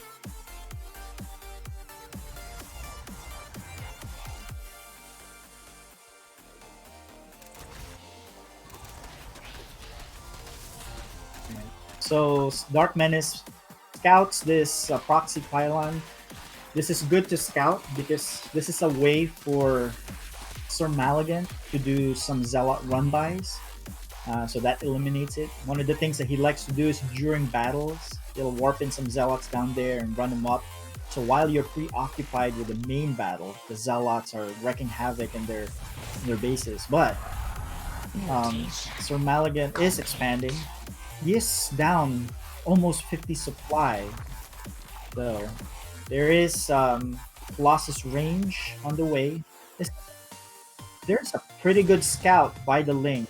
Avoids the cannons for the final shot. Gets clipped by one of the probes, but not until he sees everything in the Protoss base. You should already know that Colossus is on the way because the Robo Bay was upgrading. You know, unlikely that they're upgrading. He's upgrading Observer speed or Warp Prism speed. It's most likely going to be Colossus range. But here's Sir Maligan just poking at the edge of the creep, just seeing if he can clear one lane, although there's multiple lanes that these creep has really pushed out to. I gotta say, Dark Menace is keeping a nice worker lead there. Yeah, it's a pretty substantial lead. But you know, he is max now, so I think Dark Menace should start looking into trading his units and start replacing it with the more robust units that can scale better at this point. He needs to start teching up as well. There is Baneling speed. He's making up 9 Banelings and doing his research. But there is AoE for the Protoss side now. So they might be behind in unit count, but that AoE can make a big difference. Can sway the battle very easily. Looks like the Dark Menace is rotating on the top side to see if he can start pushing that way. Sir Maligan is way out of position and it's a long way to walk. I think he's going to be able to bile down a lot of these buildings before Sir Maligan can react. There goes the shield battery. The Zealots and the Stalkers are charging up. And let's see, here's the battle. Let's see if the Psystorm going to be on point. And there is going to be... he throws in this... there is the Psystorm. It's mostly on the Ravagers though. Wow. I think that was a bad engagement for Sir Maligan. The force field was not on point. It did not lock him out. And the Psystorm was, it missed. And so he's going to lose his expensive units. And he's walking because he does not have Blink. He's trying to run out there. There's more Stalkers being worked. I think he's really behind. He's now 70 supply behind. And you know what? There's a stream of Zerg units just going across the map. And I think he's just going to keep applying the pressure at this point. There's one. Oh, that's a really good storm right there. Followed up by another one. The Colossus is trying to run for cover so he can shoot from a safe distance behind the shield batteries. And here's some more Stalkers. And shoos away that Zerg force. And he lives at this time. But you know what? More Zerg units are coming. 2 Colossus are being made at a time, which is good. But you know what? Colossus against Roaches is not very efficient. At this point, you're going to need some Immortals to deal with these Roaches. Having 2 Robos, start chroning out those Immortals. There are some Hydras, but they don't fare well against Colossus. But if there's so many of them and you can surround this army just like this, I think they'll be okay. The Storm whiffs on the right side. He loses a Colossus, and here comes some more Zerg units flooding in. And you know what? This is going to be the beginning and the end for Sir Maligan here. He's really behind in supply. More Zerg units are coming. 20 more Lings, Hydras, and he's going to lose this final Colossus here in the 4th base. And I think he's just going to keep pressing on. He's now about 80 supply behind with good upgrades. Dark Menace keeps bringing in the units. I mean, this is going to be hard to come back to. Yeah, and you know what? He's doing a great job injecting throughout the battles, and that's why he has a lot of larvae to work with. And just like that, he maxes out. And I think this is it for Sir Maligan. I think Dark Menace is just gonna do one big push once the rest of his units join up. And with these biles, he's probably gonna target down. Oh no, he makes them retreat. I would have targeted down those shield batteries, but I don't think it matters now. It's just a numbers game at this point. There's just an overwhelming amount of Zerg, and I have the cherry on top. He biles down the rest of the Stalkers up north, and there is a pair of Colossus down south, but you know what? They don't do very well against Roaches, and the Roaches are just gonna chase him out while the rest of the Zerg army deals with the 3rd base. And there is a GG. 1-0. Very nice.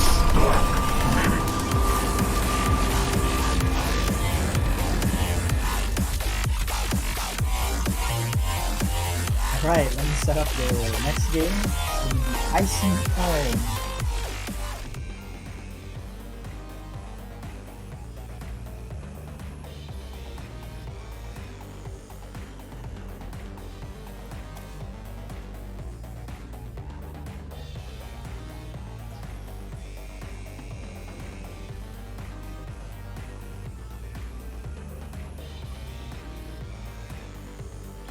Alright. Like the players are joining the lobby. Waiting for the rest. This is Sir Maligan's map pick, so maybe he has something prepared for this. Let's see. Seth, can I ask you a question? Yes. So you're a random player. If you were Protoss in this situation, what would you have done defensively? Well, defensively, the first attack that came in, he went around the right side of the map where his expansion was. And Right. in that place, he got surrounded. And the last thing you want to do against Zerg is be surrounded. So he should have just moved up and engaged them with the shield batteries. The problem was he was so out of position that he went, the fastest way to get from one point to another is a straight line. And so he went up the straight line and got himself surrounded. And because of that, he fell way behind. Now, at the same time, I think he should have made more Immortals because Dark Menace was he was getting a roach-heavy army, and you need a way to deal with these roaches, and Colossus do not fare well with them. But looks like the players are ready, and let's start the game. Sir Maligan, Dark Menace. Here we go. Yep, we have a Zerg versus Protoss match, and my co-hosts here, or co-casters here, are both Terrans. Oh, I'm Protoss. Oh, Protoss, yeah, and we have Protoss. I'm sorry. No, All right. that's okay.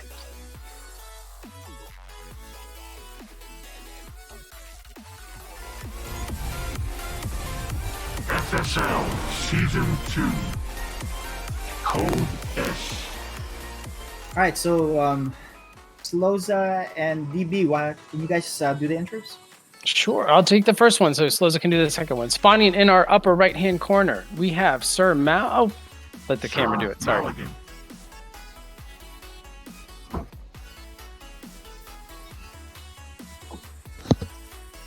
And spotting in the bottom left, it's Dark Menace. All right, so another tactic by Dark Menace to see if he can get Sir Maligan to lower his guard down again. And they're playing those mind games again, I see. Ooh, here is the cheese. Queso. And look at that. Look at Sir Maligan making sure he skirts the edge. But there is an Overlord there, and that Overlord can see everything. Because typically, Zergs will send that Overlord across the map right away. But Oh boy. Dark Menace sends it to his natural. So he sees this. Let's see his reaction. I mean, you know what? He can't really do anything right now, but he does. All right, there is 4 coming down, and you know what? That's enough to stop a 1 cannon. Right? So, actually, you really only need, I think, 3 as soon as the cannon starts for you to be able to cancel it. But once more than 1 cannon comes in, and he loses his bow. Alright, I think this is a case where Sir Maligan was not warmed up.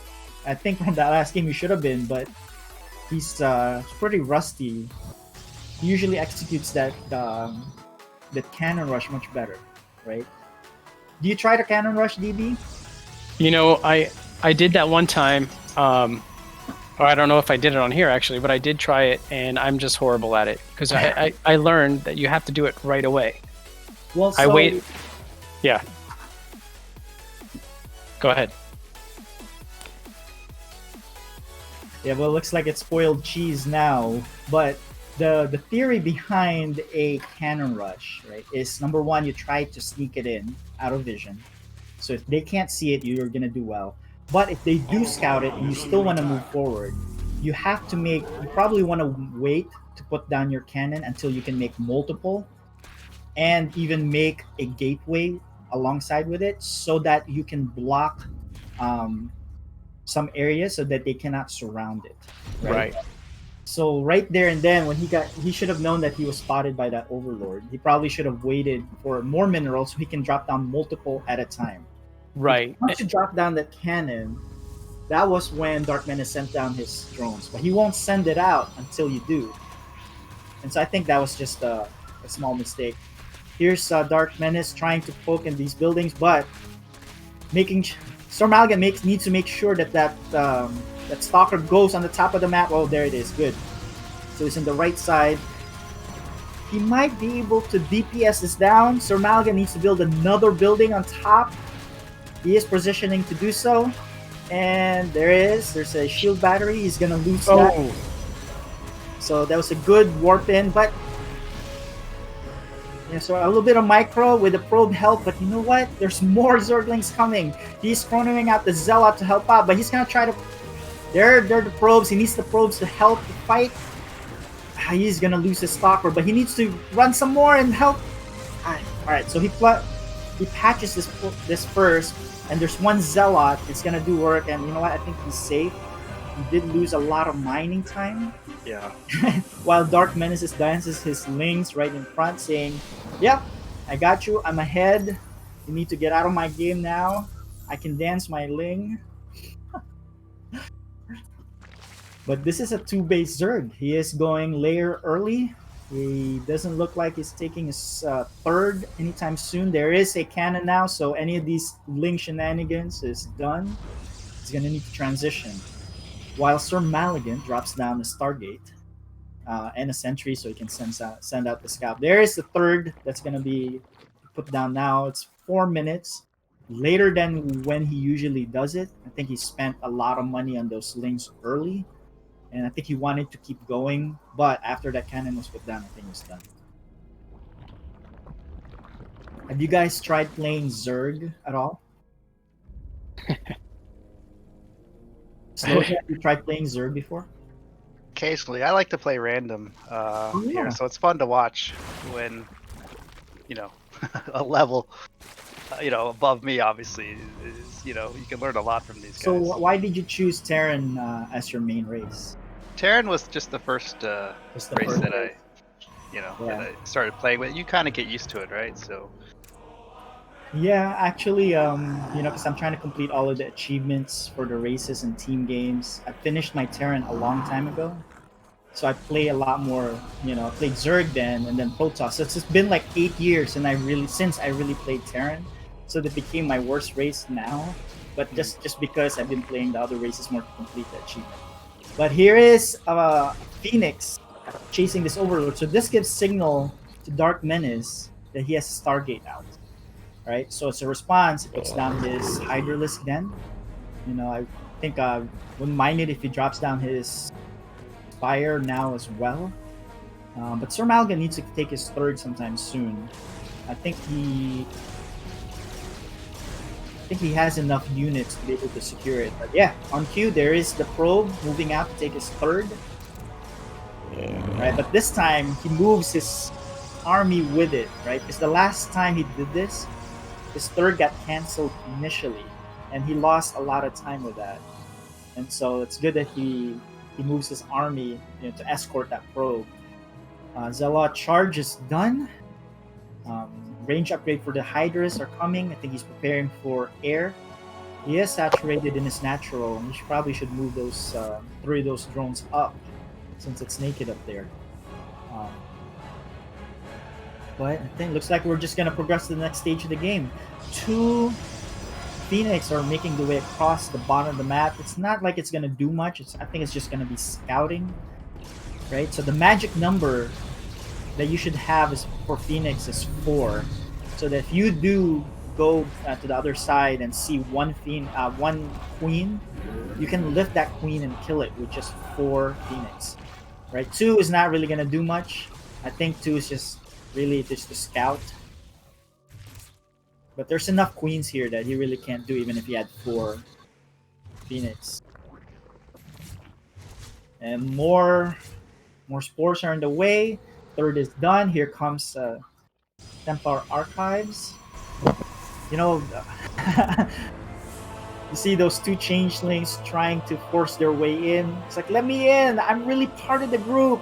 I'm part of the DJ. While the stalkers, the bouncers, like, nope, I don't see you in the guest list. Yeah, but the changeling is like, you know what? I'll join the other group there so I can scout. They're not on the VIP list. No, they're not. They look a little fishy, so the stalker says, nope, you can't. Their Psystorm is being chronoed, so I always like to make to get Psystorm as Protoss. especially in team games, right? Because in team games, it's all about massing units, and the Psy Storm can really wreck those unit compositions. Um, but Dark Menace is fully saturated in his main. He probably should Maynard them out. He is taking his fourth, but more gateways for Sir Maligan. I think we're gonna have a big battle here because at this stage of the game last time, Dark Menace was way ahead, right? Right. But I think they're neck to neck at this point. Here's a changeling. The Sir Maligan does spot it. There are 4 probes that are just sitting there idle right below that nexus, and I don't think Sir Maligan notices it.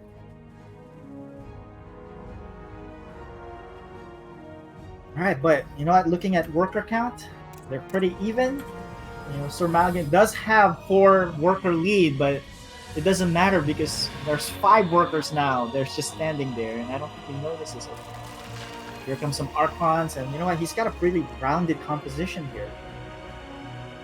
Last time he didn't have Archons. Yeah, the Archons are going to help a lot. Yeah, so Archons do bonus damage against biological. And anything Zerg is basically biological. And so last time he didn't have them. Here's another Robo. Or is it the first Robo?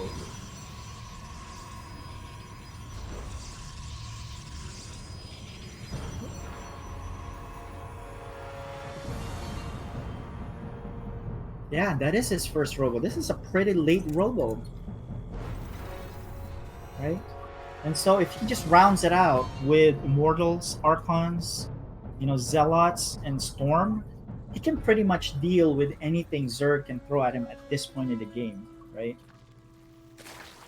We don't see Lurkers being made. We don't see a Spire, right? So anything that Zerg units that he can face at this point, if he has Immortals, he can deal with it very efficiently.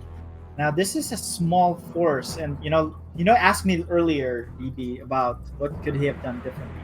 Well, number one, don't get surrounded.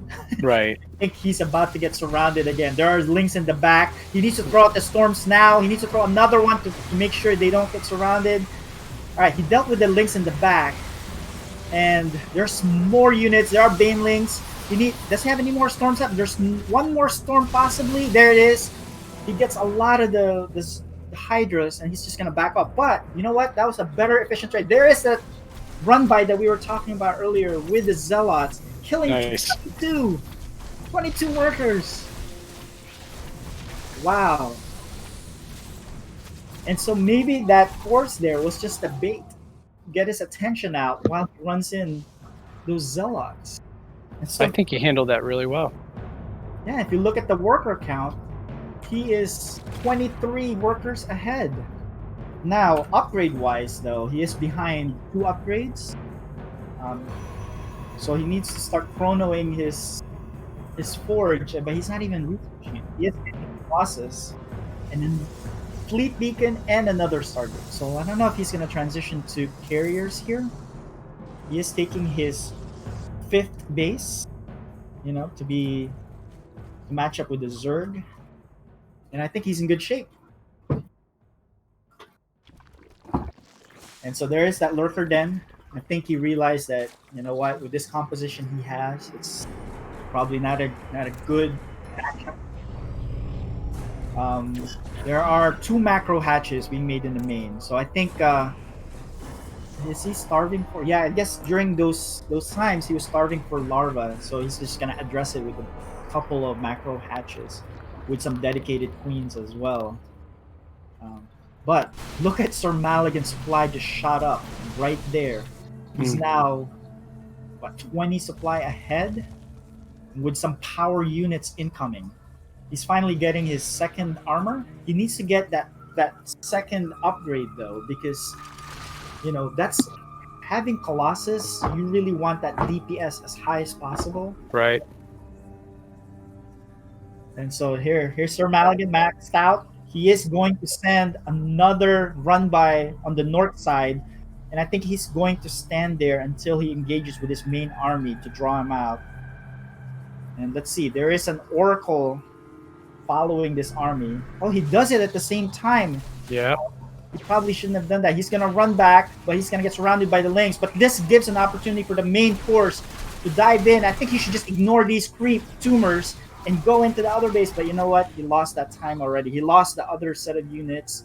I think he should just turn around, which he is doing. Maybe get a few more tumors and make sure do not get surrounded. Carriers are coming, and I don't think Dark Menace has an answer for carriers, right? Other than Hydras, but the Hydras will melt with these Colossi. There are two lurkers.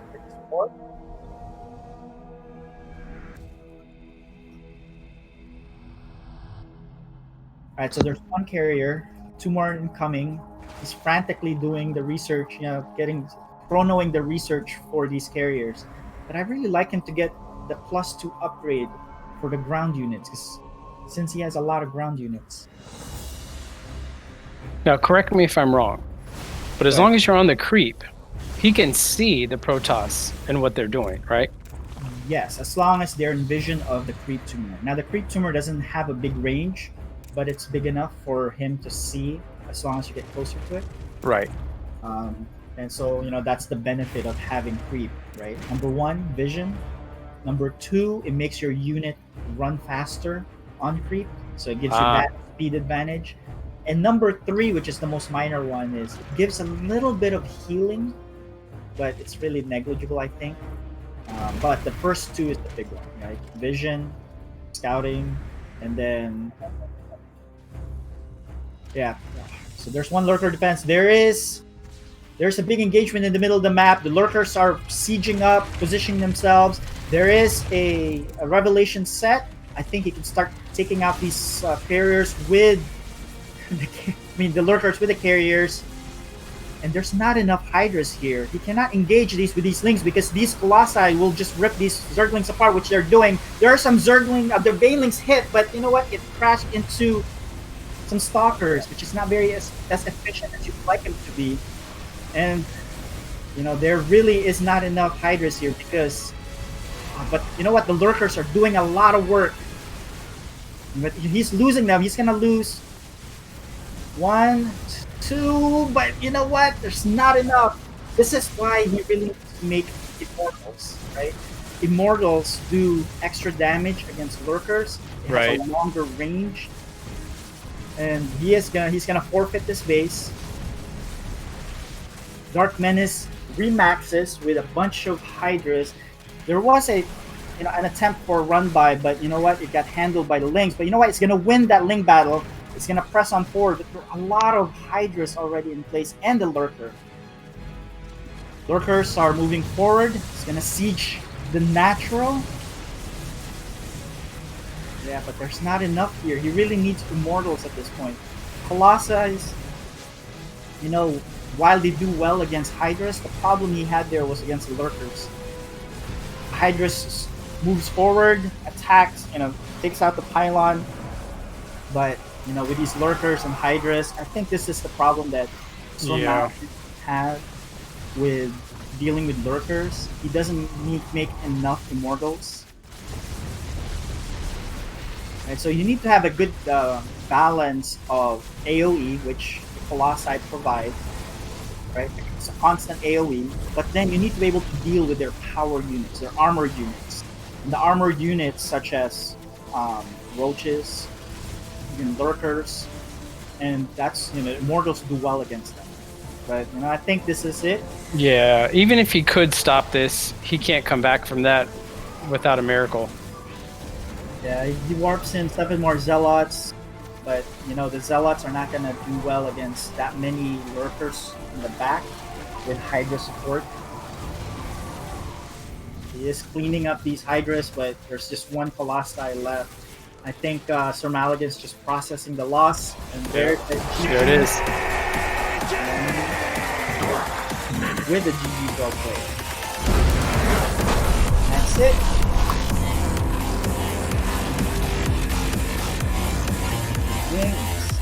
GG. Very impressive win by Dark Menace.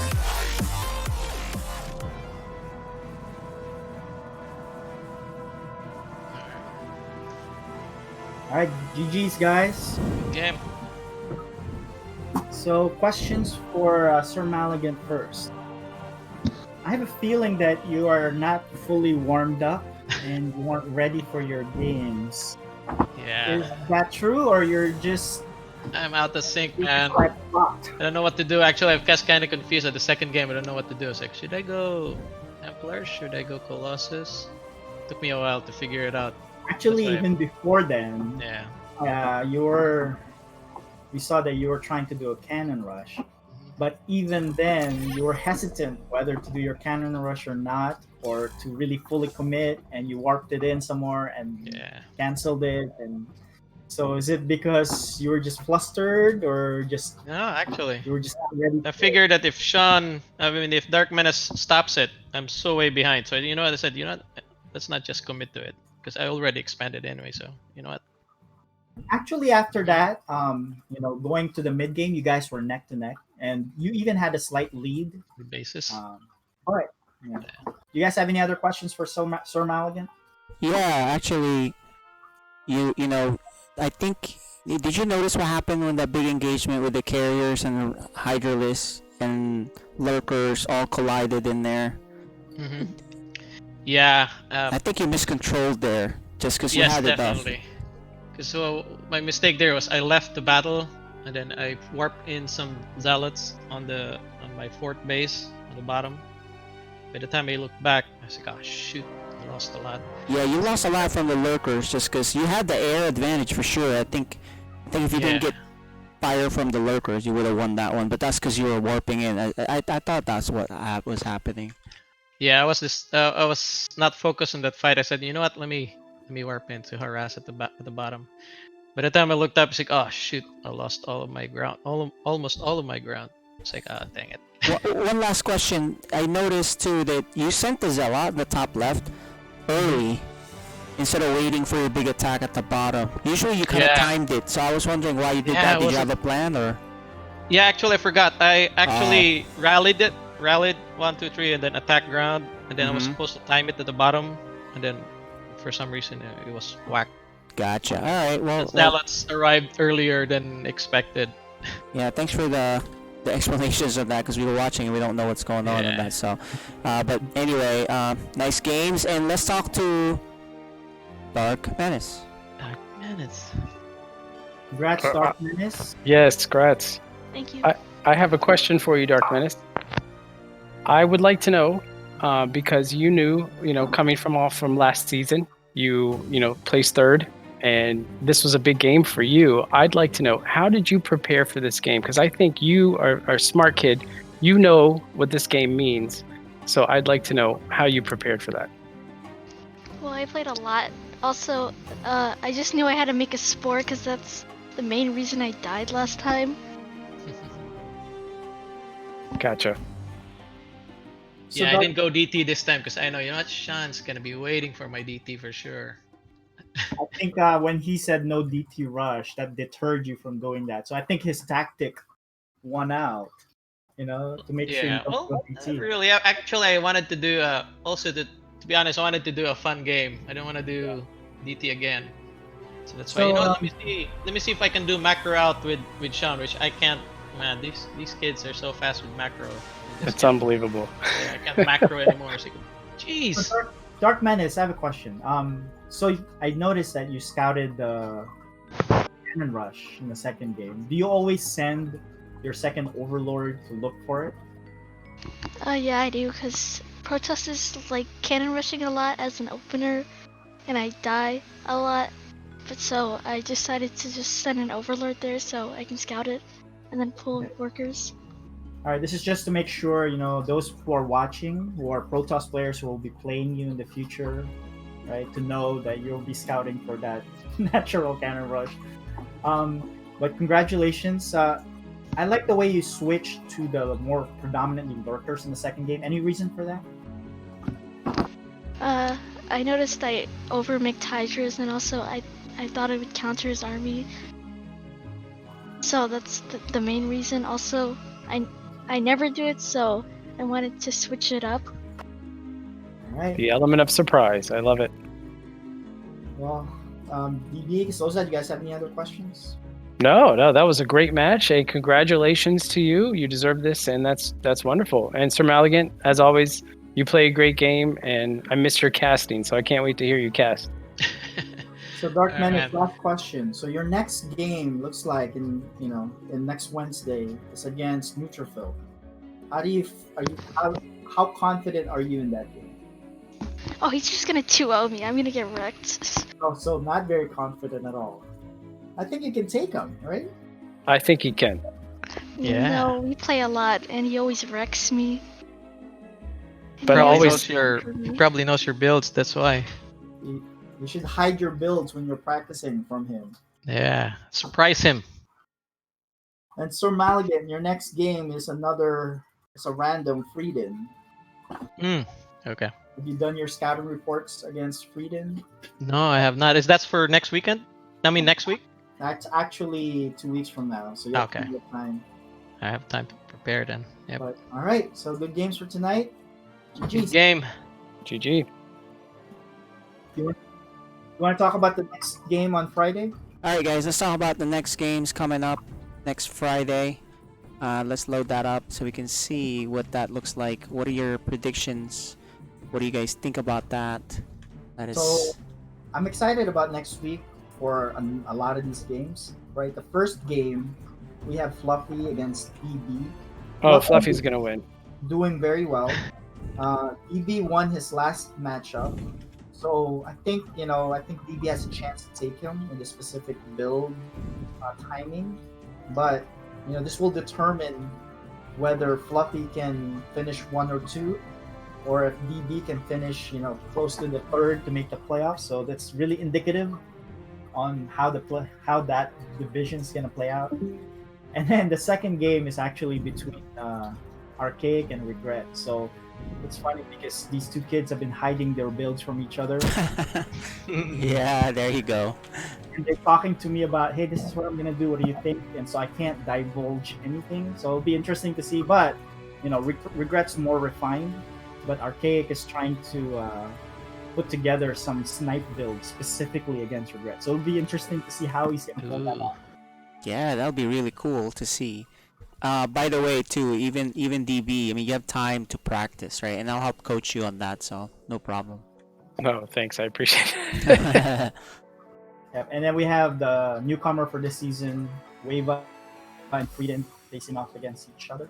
So, That one, I don't know who's gonna win. yeah, this will be interesting. Pretty cool set of games. Yeah, Yeah. and I guess we're getting close. I mean, this is what in the season. How many more games we got left here?